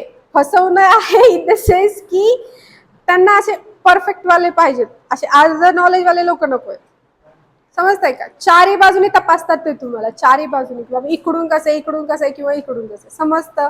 So you should no thoroughly. जाताना जेवढ्या कॉन्फिडेंटली एवढ्या नॉलेजने जायचं की बाबा काय प्रश्नच नाहीये पुढे. What is the time? What is the time Adhiraj? 7 o'clock. Okay, we are having one more time. I hope I am not checking your patience. नाही ना? इंटरेस्टिंग? Quite interesting? आवडायला शिकायला? आय थिंक हे इंट्रान्झिटिव्ह टू ट्रान्झिटिव्ह वाला अगोदर ऐकलंय कुठे? ऐकलं पण असेल. सो ह्या गोष्टी खूप महत्वाच्या आहेत. बघा हे पहिल्यांदाच ऐकलं तुम्ही. किती वेळा एक्झाम दिला आतापर्यंत? ओके. सो छोट्या छोट्या गोष्टी असतात की ज्या आपल्याला माहित नसतात आणि तिथे मग थोडंसं कमी पडून जातं. समजतंय? सो ट्रान्झिटिव्हचं कधीही पॅसिव्ह व्हॉइस होत नाही. Got it? Now next. आणि माहिती का आयोगाला सगळ्यात जास्त इंटरेस्ट कशामध्ये येतो माहिती का? ज्या गोष्टी अपवादात्मक आहेत त्या गोष्टींमध्ये. आपल्याला माहित असतं पण आपलं रुटीन रुटीन रुटीन आपण एवढं त्या रुटीन मध्ये घुसलेलं असतो की त्याच्या बाजूला काय आहे किंवा हे आहे तर हे काय नाहीये हा गोष्टीचा विचार करत नाही आपण. पण अजून एक सांगू का की कुठलाही टॉपिक असू द्या, weather it is history, weather it is English grammar, geography असू द्या, काही असू द्या, जेव्हा तुम्ही स्टडी करताय, जेव्हा तुम्ही त्याला अंडरस्टँड करताय आणि अंडरस्टँड करून जो तुम्ही स्वतःचा अप्रोच किंवा स्वतःचा व्ह्यू बनवताय आणि जेव्हा तुमचा स्वतःचा व्ह्यू बनतो ना, सगळ्यात महत्वाची गोष्ट जेव्हा तुमचा स्वतःचा व्ह्यू बनत असतो तेव्हा मग तुम्ही ह्या गोष्टी यार ह्याच you just think about it, यार हे असं होतं तर हे असं होत नाहीये, मग तिथे इंटरेस्ट यायला लागतो. हे असं नाहीये, हे असं आहे, हे भारी आहे, भारी वाटतं शिकायला. सो जसं मी तुम्हाला सांगितलं की इंग्लिश ग्रामरकडे सुद्धा तुमचा अप्रोच मॅथ्स सारखा पाहिजे. गो स्टेप बाय स्टेप, घाई करायची गरज नाही. ओव्हरऑल सेंटेन्स बघूच नका. मित्र म्हणतो गेल्या गेल्या पहिल्यांदा वर्ब बघा, जेव्हा तुम्ही मोठं सेंटेन्स बघताय ना, तेव्हा तुम्ही घाबरताय. तिथे सगळ्यांचंच होतं, माझंही होतं. ओके, खूप मोठं सेंटेन्स बघताय ना, तेव्हा तुम्ही घाबरताय. But when you will divide the sentence into part of speeches, तेव्हा तुम्हाला काहीच नाही. कितीही मोठा सब्जेक्ट असू द्या, कितीही मोठा ऑब्जेक्ट असेल, काय घेणं नाही. Subject is subject, object is object, verb is verb, simple present tense is simple present tense, continuous present tense is continuous present tense. मला काही घेणं देणं नाहीये. आयोग 10 लाईनचं सेंटेन्स विचारते किंवा 1 लाईनचं सेंटेन्स विचारते, I don't mind about that. का? कारण मला सब्जेक्ट माहिती आहे, मला ऑब्जेक्ट माहिती आहे, आणि तेच टाकायचं ना फक्त. बरोबर आहे. आता हे इम्पॉर्टंट नोट्स काय आहेत पहा. काय म्हणताय की पॅसिव्ह व्हॉइस फक्त ट्रान्झिटिव्ह वर्ब साठीच वापरतात. बरोबर आहे, कारण तिकडे ऑब्जेक्ट असणार आहे. ऑब्जेक्ट असेल तरच पॅसिव्ह व्हॉइस होणार आहे. सेकंड वन इज इंट्रान्झिटिव्हचे पॅसिव्ह व्हॉइस होत नाही. पाठ करून ठेवा. काय काय होतं हे पण माहित असलं पाहिजे, पण त्याच्यापेक्षा काय होत नाही हे पण असलं महत्वाचं आहे. देन पॅसिव्ह व्हॉइस मध्ये नेहमी टू बी प्लस V3 रचना, helping verb plus V3. What is important again? V3 is important. आता इकडे बघा, खूप महत्वाची गोष्ट आहे. ह्यांनी सांगितले V3, बरोबर आहे. पण आपल्याला खूप असे वर्ब्स आहेत की त्याचा V3च माहित नाही. तिथे काय करायचं? चुकणार आहे ना. बरोबर आहे का? काय करायचं माहिती का? लहान मुलं जसं पाठ करतात, V1 V2 V3 V4, पाठच करून टाका. दुसरा पर्याय नाही. स्वतःच्या मनाने काहीही टाकून V3 बनवू शकत नाही. बरोबर आहे. हा, ईडी जिकडे आहे, ईडी लागून जिकडे V2 झालं त्याचा V3 ईडी लागून होतं, हे आपल्याला माहिती आहे. बट खूप सारे अशा आहेत की ज्याचा वेगळाच होतो. फॉर एक्झाम्पल सांगते तुम्हाला. You know hide, HID, hide. Hide म्हणजे काय? लपणे. V2 काय? 0 मार्क. गेले इकडेच विकेट पडली सगळ्यांची. बोला. हाईड हाईड हाईड 100% गेले. 0 मार्क्स. हाईड किती सोपं आहे ना. वर्ब किती सोपं आहे ना. अवघड आहे का? ह्याच्यावरती जर तुमच्या परीक्षेत प्रश्न आला तर चेंज द व्हॉइस आला आणि हाईड दिलं तर काय करणार V3? काय करणार V3?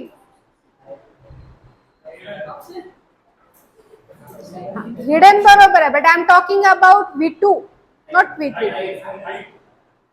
रॉंग.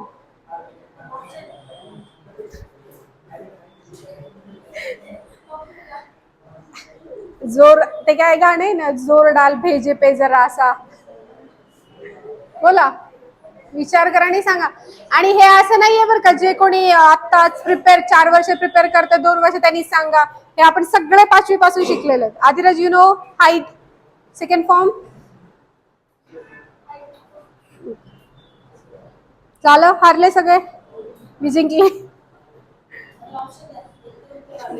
ऑप्शन हे इथेच चुकतं माहितीये का. ऑप्शन मध्येच आपलं आपणच ऑप्शन होऊन जातो. मग हे स्ट्रेंथनिंग ऑफ द नॉलेज म्हणतात ना. स्ट्रेंथनिंग, मी जो वर्ड वापरला स्ट्रेंथनिंग, हे असं पाठ करायचं लहान मुलांसारखं. लिहिते. First one is hide, HID, hide. कोण बोलला? बघून सांगितलं. And third one is got it. बरोबर आहे. आता हे कुठे माहिती का, हे सगळ्यात महत्वाचं कुठे जाते माहिती का तुम्हाला? सिंपल पास्ट टेन्स मध्ये. V2 सांगितलंय ना, हे हिडच कोणाला माहित नसतं. असे खूप सारे हेल्पिंग वर्ब्स आहेत की जे वेगळंच काहीतरी असतं मध्येच. समजताय का? ते hide, hide, hidden. No, hide, hid and hidden. V3 is hidden, but V2 is more important than that. That is hid. Hid ऐकलंय का कधी आतापर्यंत? हिड, हिड, हिड, हिड ऐकलंय का? हिड ऐकलंय का? म्हणजे ह्याचा अर्थ वापरला गेला नसेल का? वापरला असेल ना. ही हिड देअर. ही हिड देअर काय अर्थ? काय? तो तिथे लपला. He had hidden there. He has hidden there.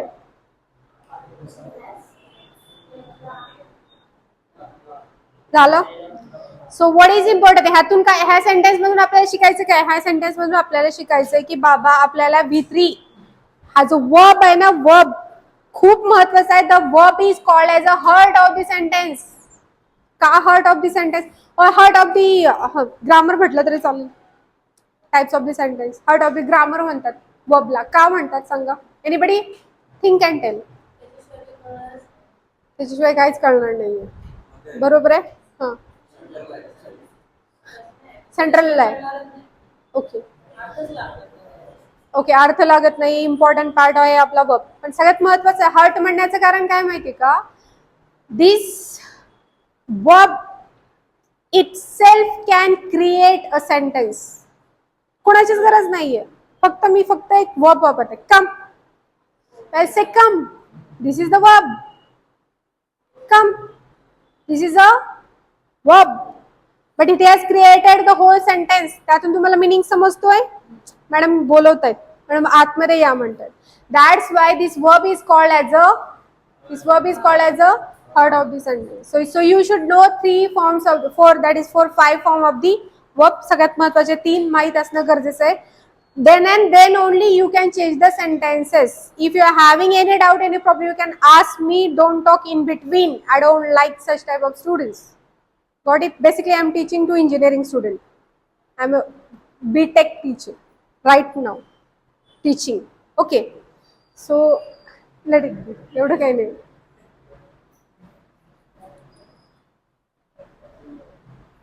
Done. Now next. हे झालंय आपलं. ओके, आता प्रॅक्टिस करून घेऊयात. First sentence is that change into passive voice. She writes a letter.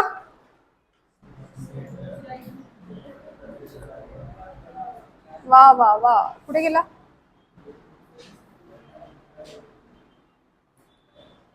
Okay okay, the sentence is she writes a letter. सांगा. A letter is written by. Very good. Can we go step wise जाऊ? नको, पुढचे खूप interest. हे तुम्ही सांगा easy वाले. She writes a letter. What writes? Answer is letter. Letter is a object. वाक्याच्या सुरुवातीला घ्यायचं, तरी स्टेप बाय स्टेप जाऊयात. इकडे ए कॅपिटल होईल कारण वाक्याच्या सुरुवातीला येते letter. A letter. Okay, tense is simple present tense. Simple present tense मध्ये एम इज आर वापरायचं आहे according to the object. A letter is singular one, that's why I am using is here. Letters असतात तर मी इकडे are वापरला असता, but इकडे इज. A letter is. राईटचा थर्ड फॉर्म आहे. Second form then wrote. I wrote. That is third form is written. So a letter is written. A letter is written. Then आपल्याला सांगितलं की बाय मध्ये आपला प्रोनाउन मध्ये असलेला करता इकडे ठेवायचं चेंज करून. शीचं काय होणार आहे? अर होणार आहे. मॅडम हे 5वी मध्ये शिकलेलं बोर होतं, but this is the best, कारण ह्याच्या पुढचं अवघड जाणार आहे. The boy kick the ball. The boy kick the ball. आता किकड, वॉकड, टॉकड नो. चल, the boy kick the ball. पहिल्यांदा मला सांगा वाक्याचा टेन्स कुठला आहे? Which past. असं रॅन्डम आन्सर द्यायचे. Simple past. सिंपल पास्ट बरोबर आहे का? किकला ईडी लागले, that is V2. Kick. Okay, so what kicked the ball. What kicked the ball and the ball will be here. The ball. Past tense आहे through helping verb. Was verb. Again एक ball आहे, so was खूप सारे balls असते तर verb वापरला असतं. The ball was kicking. कोण बोललं? Was kicked, not kicked. The ball was kicked by the boy. Got it? Ram is eating an apple. Ram is eating an apple. An apple is being eaten by very good.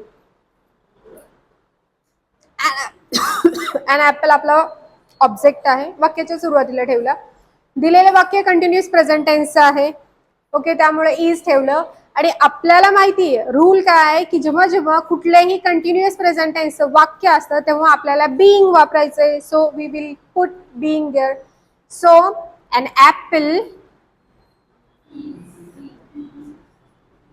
an apple is being eaten by Ram. आता by हिम का नाही म्हणलं मी, bye Ram का म्हटलं, हिम का नाही म्हटलं? Rule आपला कोणाशी रिलेटेड आहे, प्रोनाऊनशी related. But Ram is proper noun, so आहे तसं ठेवलं. आता मला सांगा इकडे कोण आहे, रिटेन आहे. इकडे कोण आहे, रिटेन आहे. इकडे कोण आहे, किक्ड आहे. इकडे कोण आहे, इटेन आहे. दिस ऑल आर व्ही3. दिस ऑल आर व्ही3. ओके, वाक्याच्या सुरुवातीला सगळीकडे पॅसिव्ह व्हॉइसच्या सेंटेन्स मध्ये सगळीकडे काय येणार आहे, ऑब्जेक्ट येणार. ऑब्जेक्ट नंतर काय येणार आहे, हेल्पिंग वर्ब येणार आहे according to the tense and singularity and plurality of the object. झालं. त्यानंतर कोण येणार आहे आपलं, व्ही3. कॉमन कोण आहे, व्ही3. Got it. सो व्ही3 is more important. Helping verb plus व्ही3 जिकडे जिकडे येतं तिकडे तिकडे समजायचं वाक्य हे पॅसिव्ह व्हॉइसचं आहे. फॉर एक्झाम्पल बघा, she writes a letter, simple present टेन्सचं वाक्य होतं. बट इकडे व्ही3 आलाय का, नो. इकडे the Ram is eating, helping वर्बच्या वेळी व्ही3 आलाय का, नो. काय हे वर्ब प्लस आयएनजी आहे. सो जेव्हा जेव्हा कुठलाही helping verb, okay, apart from perfect tenses, apart from perfect tenses लक्षात ठेवा, कारण परफेक्ट टेन्सेस मध्ये व्ही3 ऑलरेडी दिलेला असतो. बरोबर आहे. लकीली तुम्हाला जर परफेक्ट टेन्सचे सेंटेन्स असेल तर व्ही3 ची काही काळजी आहे का, नाहीये. का काळजी नाहीये, कारण व्ही3 ऑलरेडी आपल्याला दिलेलाच असणार आहे. Excuse me.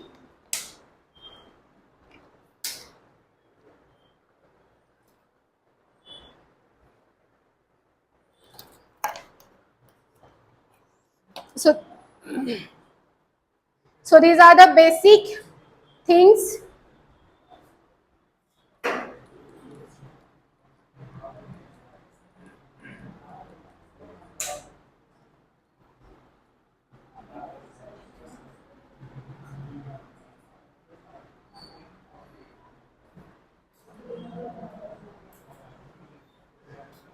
ओके. आता सगळ्यात कोर पार्ट आणि इम्पॉर्टंट पार्ट. ओके, आयोग कसा प्रश्न विचारते आणि ते पी बाय क्यूज इकडे थोडे घेतले. So identify the correct passive voice. Okay, sentences बघा इकडे आपल्याला एक सेंटेन्स देऊन त्याचं करायचंय का, नाहीये. 4 सेंटेन्सेस दिलेत. I remember being taken to the zoo. He wants someone to take the photographer. He should have been told. I was invited to go. Okay, 4 sentences दिलेले.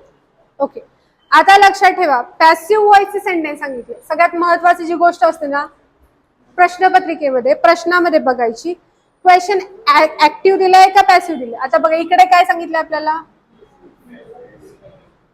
काय सांगितलंय, पॅसिव्ह सांगितलंय. आता पॅसिव्ह म्हणल्यानंतर आपल्या डोक्यामध्ये काय, आता मी जे काय शिकवलं त्यामध्ये व्ही3 आहे. बरोबर आहे, व्ही3 आहे. पहिल्यांदा ऑब्जेक्ट असणार. आता इकडे ऑब्जेक्ट पेक्षा सगळ्यात महत्वाची गोष्ट काय, व्ही3 असणार आहे. बरोबर आहे. आता पहा, टेकन व्ही3 आहे. यस, फक्त व्ही3 बघा, राईट सेंटेन्स नाही सांगत आहे मी. आपल्या स्टेप बाय स्टेप कसं जायचं पहा. टेकन व्ही3 आहे. यस, टू टेक व्ही3 आहे. इथंच गेलं ना. हा जास्त बघायची गरज पडली आहे का, पूर्ण सेंटेन्स वाचायची गरज आहे का, नाहीये. ऑब्झर्वेशन कुणाचं केलं, वर्बचं केलं. व्ही3 नाहीये, नाहीये. टोल्ड व्ही3 आहे का, यस. Tail, told, told. बरोबर आहे. आय वॉज इन्व्हायटेड व्ही3 आहे का, बरोबर आहे, invited. So this is also right. आता आपल्याला करेक्ट पॅसिव्ह व्हॉइस बघायचे. ह्या पहिली जी स्टेप होती त्यामधून आपला एक ऑप्शन जो आहे तो एलिमिनेट झालाय, गेलाय. राहिले 3. I remember being taken. Being taken, I remember being taken. बरोबर आहे. आता मला सांगा being taken continuous present tense, आपण बीइंग वापरतो, मी तुम्हाला सांगितलं. पण त्या बीइंगच्या पुढे आपल्याला कशाची गरज आहे? हेल्पिंग वर्बची गरज आहे. बरोबर आहे. ऑब्विसली कुठलाही पॅसिव्ह व्हॉइसचा असा सेंटेन्स नाहीये की जिकडे हेल्पिंग वर्ब नाही. प्रत्येक पॅसिव्ह व्हॉइसच्या सेंटेन्स मध्ये कशाची गरज आहे? हेल्पिंग वर्बची. इथे हे पण गेले ना, कुठे हेल्पिंग वर्ब आहे का? जर हेल्पिंग वर्बच नाहीये तर तुम्हाला कसं सेंटेन्स की हे सेंटेन्स कंटिन्युअस प्रेझेंट टेन्स आहे का कंटिन्युअस पास्ट आहे का कंटिन्युअस फ्युचरच आहे? का कंटिन्युअस बोलते मी? कारण हे बीइंग आहे इथे हे, आणि बीइंग आपण कुठे वापरतो? ऑल कंटिन्युअस टेन्सेस बरोबर. बरोबर आहे. मग इथे जर हेल्पिंग वर्ब नाहीये तर हे सेंटेन्स बरोबर असणार आहे का? नाहीये. दोन सेंटेन्स एका सेकंदात, मी आता एक्सप्लेन करते म्हणून एवढा वेळ लागलाय, पण जर मी करायला घेतलं तर एका सेकंदात हे दोन सेंटेन्सेस झाले, गेले, पाच झाले. राहिले दोन. कुठले? He should have been told. आता बघा, he should have been told, लक्षात ठेवा, माना की बाय देम असेल. ओके, बाय देम असेल. They should have told to him. They should have told to him, त्याचं हे पॅसिव्ह व्हॉइस, लक्षात ठेवा, पॅसिव्ह व्हॉइस सांगायचं. आता पहा, आपल्याला इकडे ऑब्जेक्ट भेटलाय, हेल्पिंग वर्ब भेटलाय, शुड हॅव हे परफेक्ट मॉडेल परफेक्ट सेंटेन्स आहे. So he should have been told. Been have पण आहे, शुड हॅव आहे, हेल्पिंग वर्ब आहे, बीन आहे, टोल्ड आहे. बरोबर आहे. सेंटेन्स बरोबर आहे का चुकीचं? बरोबर आहे. थर्ड फॉर्म आहे, शुड हॅव आहे, टोल्ड आहे. Then I was invited. आता बघा, I was invited by them. Okay, इकडे पहा, they invited me to go. They invited me to go. बरोबर आहे. आता इकडे पहा, व्हॉट इन्व्हायटेड, आन्सर आलंय का? नाही आलं. का? का? कारण इकडे डायरेक्ट ऑब्जेक्ट नाहीये. बरोबर आहे. टू होम इन्व्हायटेड, आन्सर आलं. बरोबर आहे. मग हे मी इथे वाक्याच्या सुरुवातीला आलंय, ऑब्जेक्ट. वाक्य होतं इन्व्हायटेड म्हणजे सिंपल पास्ट टेन्स. बरोबर आहे का? इन्व्हायटेड म्हणजे V2 कुठे येतो? सिंपल पास्ट टेन्स मध्ये येतो. बरोबर आहे. मग सिंपल पास्ट टेन्स मध्ये हे वाक्य असल्यामुळे इथे कोण आलं? वॉज. आयच्या पुढे वॉज येतं, सो आय वॉज. आणि V3 कंपल्सरी आहे आपला invited. I was invited to go. समजलं? हे दोन वाक्य का बरोबर आहेत आणि वरचे दोन वाक्य का चुकीचे आहेत? समजलं? अंडरस्टूड? जेवढं काही आतापर्यंत शिकवलं समजलं का? बरोबर आहे. Okay.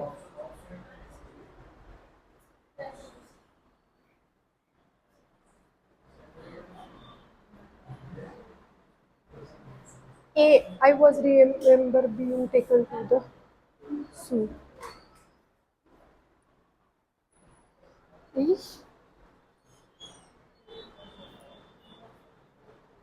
Okay.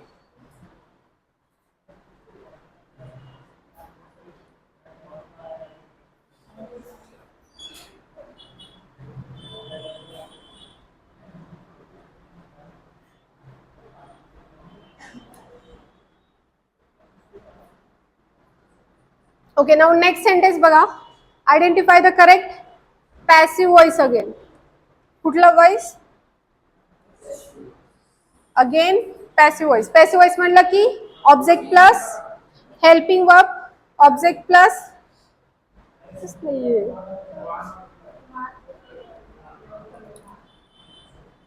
Thank you.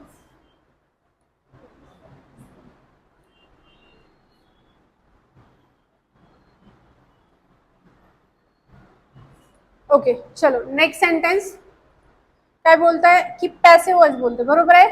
Passive voice. The hut was filled with the smoke. The child was tormented by thirst. She was confined to bed with the fever. Okay, the hut was filled with the smoke. Sentence पहा. The hut was filled with the smoke. Was plus V3. was plus V3. बरोबर आहे. Second, the child was tormented. Okay, the voice was tormented again. subject object plus tormented. आता इकडे लक्ष घ्या, इकडे trick केली आहे. ट्रिक काय आता नेक्स्ट सेंटेन्स बघूया. She was confined to be board. She subject plus was plus V3.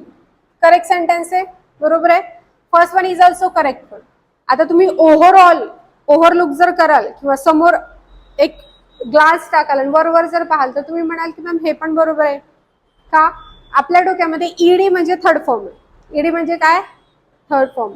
Okay, मग तुम्ही म्हणाल हा तर हेल्पिंग वर्बच्या पुढे लगेच आपल्याला V3 दिलेलं आहे, मग हे पण सेंटेन्स बरोबर पाहिजे ना मॅम. नाही, हे सेंटेन्स चुकीचं. का चुकीचं आहे, कारण टॉर्मेंटेड बाय थर्स्ट, तहानेने व्याकुळलेला. तहानेने व्याकुळलेला, समजताय का. थर्स्ट म्हणजे तहान. The word which tells information about noun is called as a, सांगा. The word which tells information about town is called as. नामाविषयी माहिती सांगणाऱ्या शब्दाला काय म्हणतात. अरे नामाविषयी माहिती सांगणार, नामाऐवजी वापरल्या जाणाऱ्या शब्दाला सर्वनाम असं म्हणतात. नामाविषयी माहिती सांगणाऱ्या शब्दाला विशेषण म्हणतात. बाय थर्स्ट बोलते. By what, by thirst.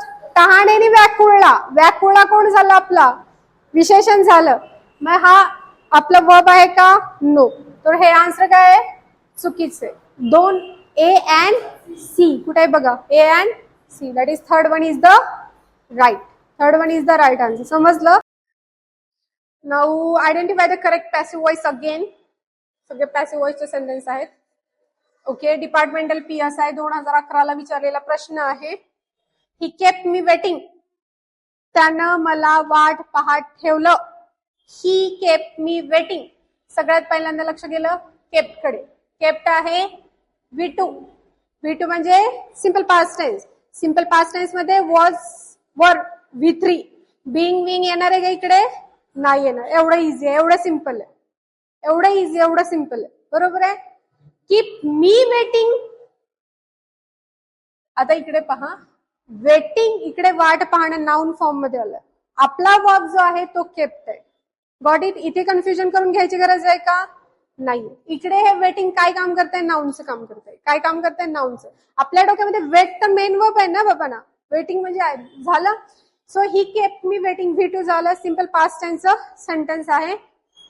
What waiting, answer येते का, नो. हुम वेटिंग, मी, मला. ऑब्जेक्ट भेटलाय. कुठला ऑब्जेक्ट आहे, इनडायरेक्ट ऑब्जेक्ट. कुठला ऑब्जेक्ट भेटलाय, इंडोर. सो मी वाक्याच्या सुरुवातीला आयच येणार आहे, बरोबर आहे एव्हरीवन. आणि टेन्स कुठला आहे, पास्ट. So I was. आता इकडे पहा, आय एम इकडेच गेलं, आय हॅव बीन इकडेच गेलं, आय हॅड बीन इकडेच गेलं. आपला आन्सर इथंच मिळालं. I was kept waiting bye.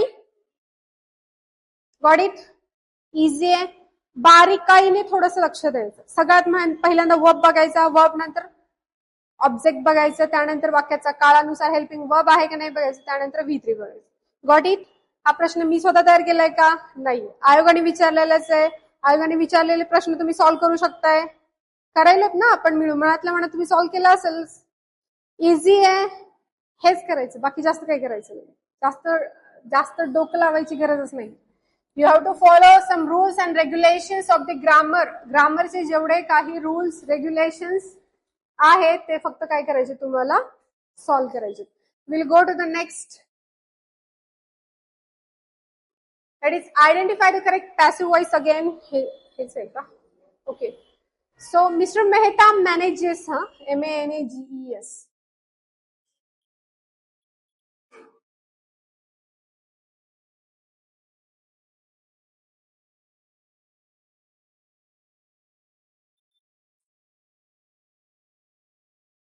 Okay, Mr. Mehta manages a big industrial empire. बरोबर आहे. Manages.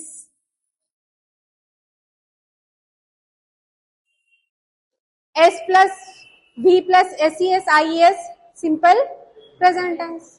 संपला. Simple present tense am is are plus V3. Got it. So mister Mehta हे आपला झाला सब्जेक्ट. मॅनेज करतोय. काय मॅनेज करते? A big industrial empire. फक्त इंडस्ट्री करतोय का? नाहीये. So this group of word is our object. लक्षात ठेवा. जसा सब्जेक्ट ग्रुप ऑफ वर्ड येऊ शकतो तसा object he group of word येऊ शकतो. तो फक्त बिग मॅनेज करत नाही किंवा बिग इंडस्ट्री करत नाही किंवा एम्पायर करत नाही. सगळं बिग इंडस्ट्रियल एम्पायर. बरोबर आहे. सो आता पहा आपला ऑब्जेक्ट कोण झाला? A big industrial empire. इकडे गेला. बरोबर आहे. अ बिग इंडस्ट्रियल एम्पायर 2 राहिलं. आता पहा फर्स्ट सेंटेन्स बघा. ॲमिझार घ्यायचे आपल्याला. बरोबर आहे. फर्स्ट सेंटेन्स मध्ये कुठेही ॲमिझार दिसतंय? नाही दिसत आहे. हे पण गेला. संपला. Third a big industrial empire इकडे वॉज बोलतंय. मॅनेज्ड बोललंय. V3 बोललंय. बरोबर आहे. बरोबर आहे sentence. Third sentence is right or wrong? Why wrong? Tense काय झालाय? चेंज झालं. वाक्य दिलेलं आहे कोणाचं आहे? Present tense. जर प्रेझेंट टेन्स असेल तर इकडे काय यायला पाहिजे होतं? Is are. आलंय का इकडे? नाहीये. इकडे कोण आलंय? वॉज आलं. वाक्य कशाचं असतं? सिंपल पास्टचं असतं तर हे बरोबर होतं. स्ट्रक्चर एकदम बरोबर आहे सेंटेन्सने. Option 4 none of. Got it. बरोबर आहे. समजलंय? समजतंय? हे सेंटेन्स STA 2012 ला विचारलेलं आहे. माझं सेंटेन्स नाहीये. आता एक काम करूयात आपण. 5 सेंटेन्स तुम्हाला सॉल्व्ह करायला देते. बघा तुम्हाला किती येत आहे ते. इझी वाले. Got it. आत्ताच विचारा काही प्रॉब्लेम आहे, काही अडचण, काही समजलं नाही, कुठे काही प्रॉब्लेम येतोय. You can ask the questions. विचारू शकता. विचारा. अज्ञान लपवण्याने लपत. हे लहानपणीपासून ऐकत असेल रे. आमच्या सरांनी पण तेच सांगितलं. But we should apply it. आता नाही विचारलं ना ते तसंच कॅरी होत जाईल परत पुढे. काही कन्फ्युजन आहे, काही समजलं नाही, कुठे कन्फ्युजन येईल? नाही. आता हे सेंटेन्स दिल्याशिवाय कळणार नाही. चला write down the sentences.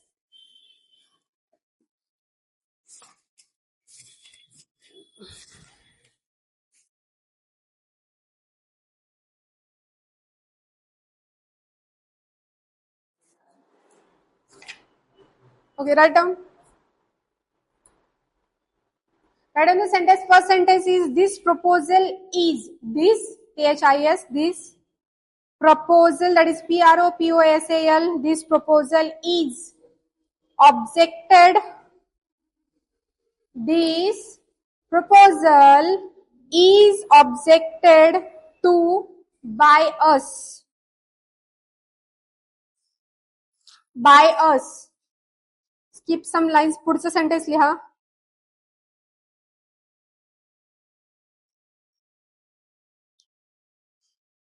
They are, second sentence, they are going to build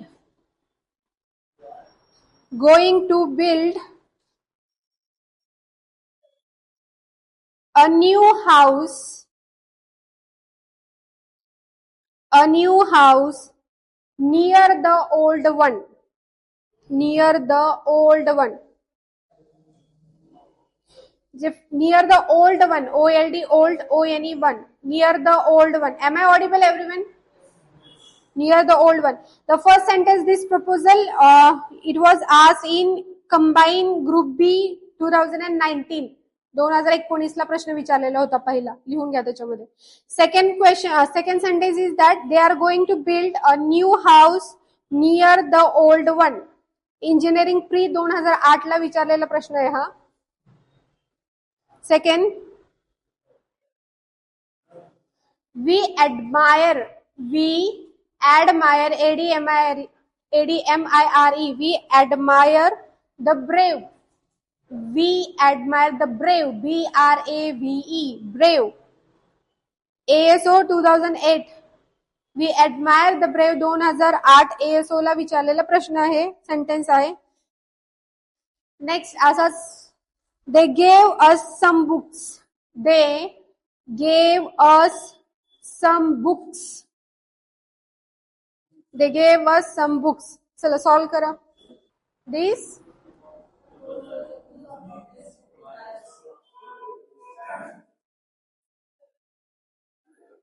proposal is objected to by us. Okay, लक्षात ठेवा. सेंटेन्स कशाचे? सेंटेन्स कशाचे? पॅसिव्ह व्हॉइसचे उलटे रूल्स. दिस प्रपोजल इज म्हणजे प्रेझेंट टेन्स, बरोबर आहे. त्यातल्या त्यात कुठलं आहे? Simple present tense. Simple present tense काय सांगतो? Subject plus V1 plus object. Got it? Got it? This proposal is objected by us. Us कशाचे? वीचं इकडे काय झालंय? अस. आपल्याला इकडे we. Got it? We object V1. Objected इकडे V3 आहे, पण आपल्याला V1. So we object this proposal.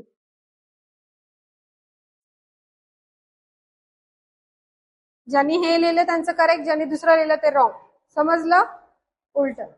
Now next.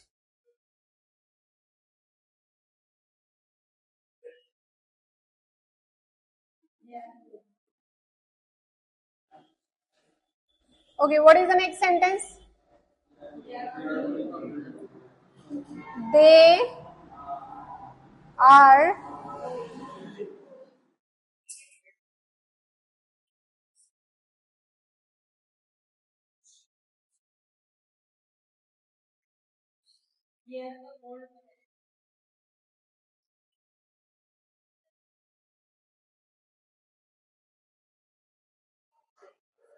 झाला.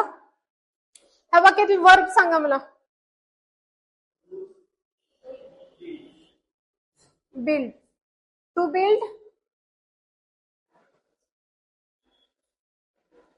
To build. मग हे गोइंग काय? What is this going?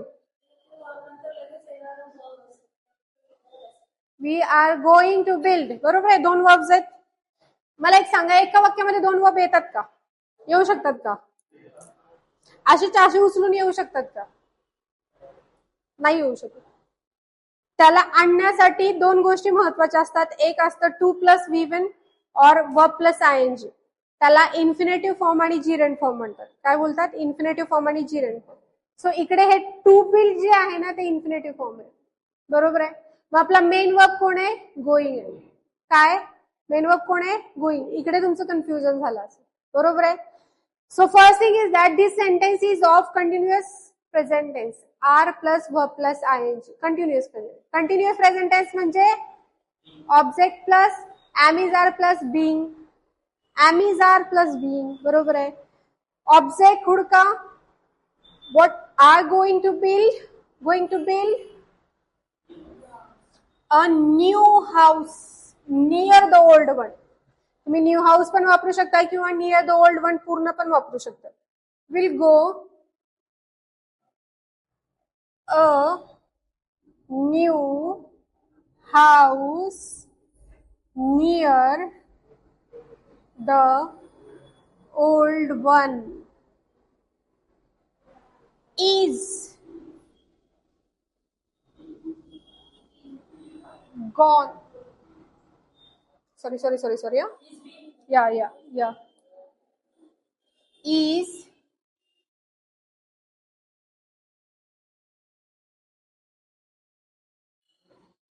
being gone. Go went gone. Gone to build by. Got it? Understood? समजलंय? काय केलं? समजलं? दोन वर्ब आहेत.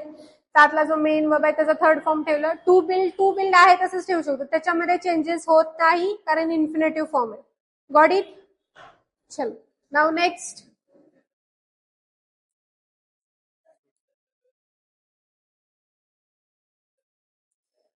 Next sentence.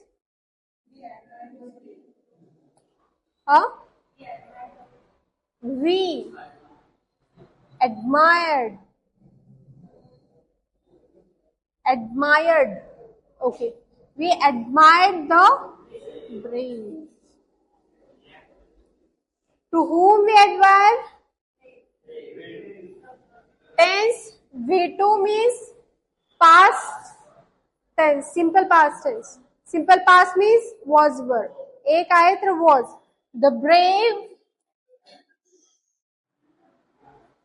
brave was admired by. Got it? Understood? कोणाचं काही चुकलं असेल तर बघून घ्या. What is the next sentence?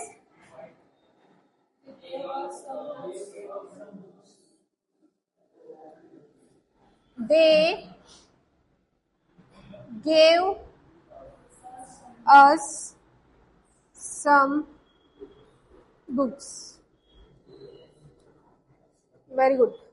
Some books. What gave? Some books. Whom gave? Us. कोणाला दिले? आम्हाला. दोन ऑब्जेक्ट आहे. This is the direct object. This one is the indirect object. Got it? वाक्य दोन प्रकारे होतं. ओके. वाक्याचा काळ gives means simple present tense. Simple present tense means am is are plus V3. Is am is are plus V3. First, some books. Very good. Some books are.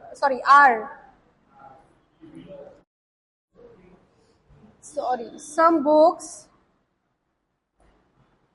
are given us by them. झालं. Or we are given some books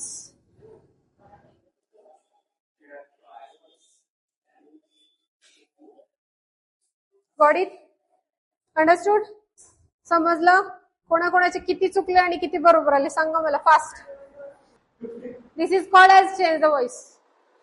अजून खूप काय हे फक्त assertive sentence आहे. Verbal questions आहेत, लेटचे sentences आहेत, WH टाइप क्वेश्चनचे सेंटेन्सेस आहेत. It will change according to the tenses and sentences. Got it? I hope you understood. समजलंय?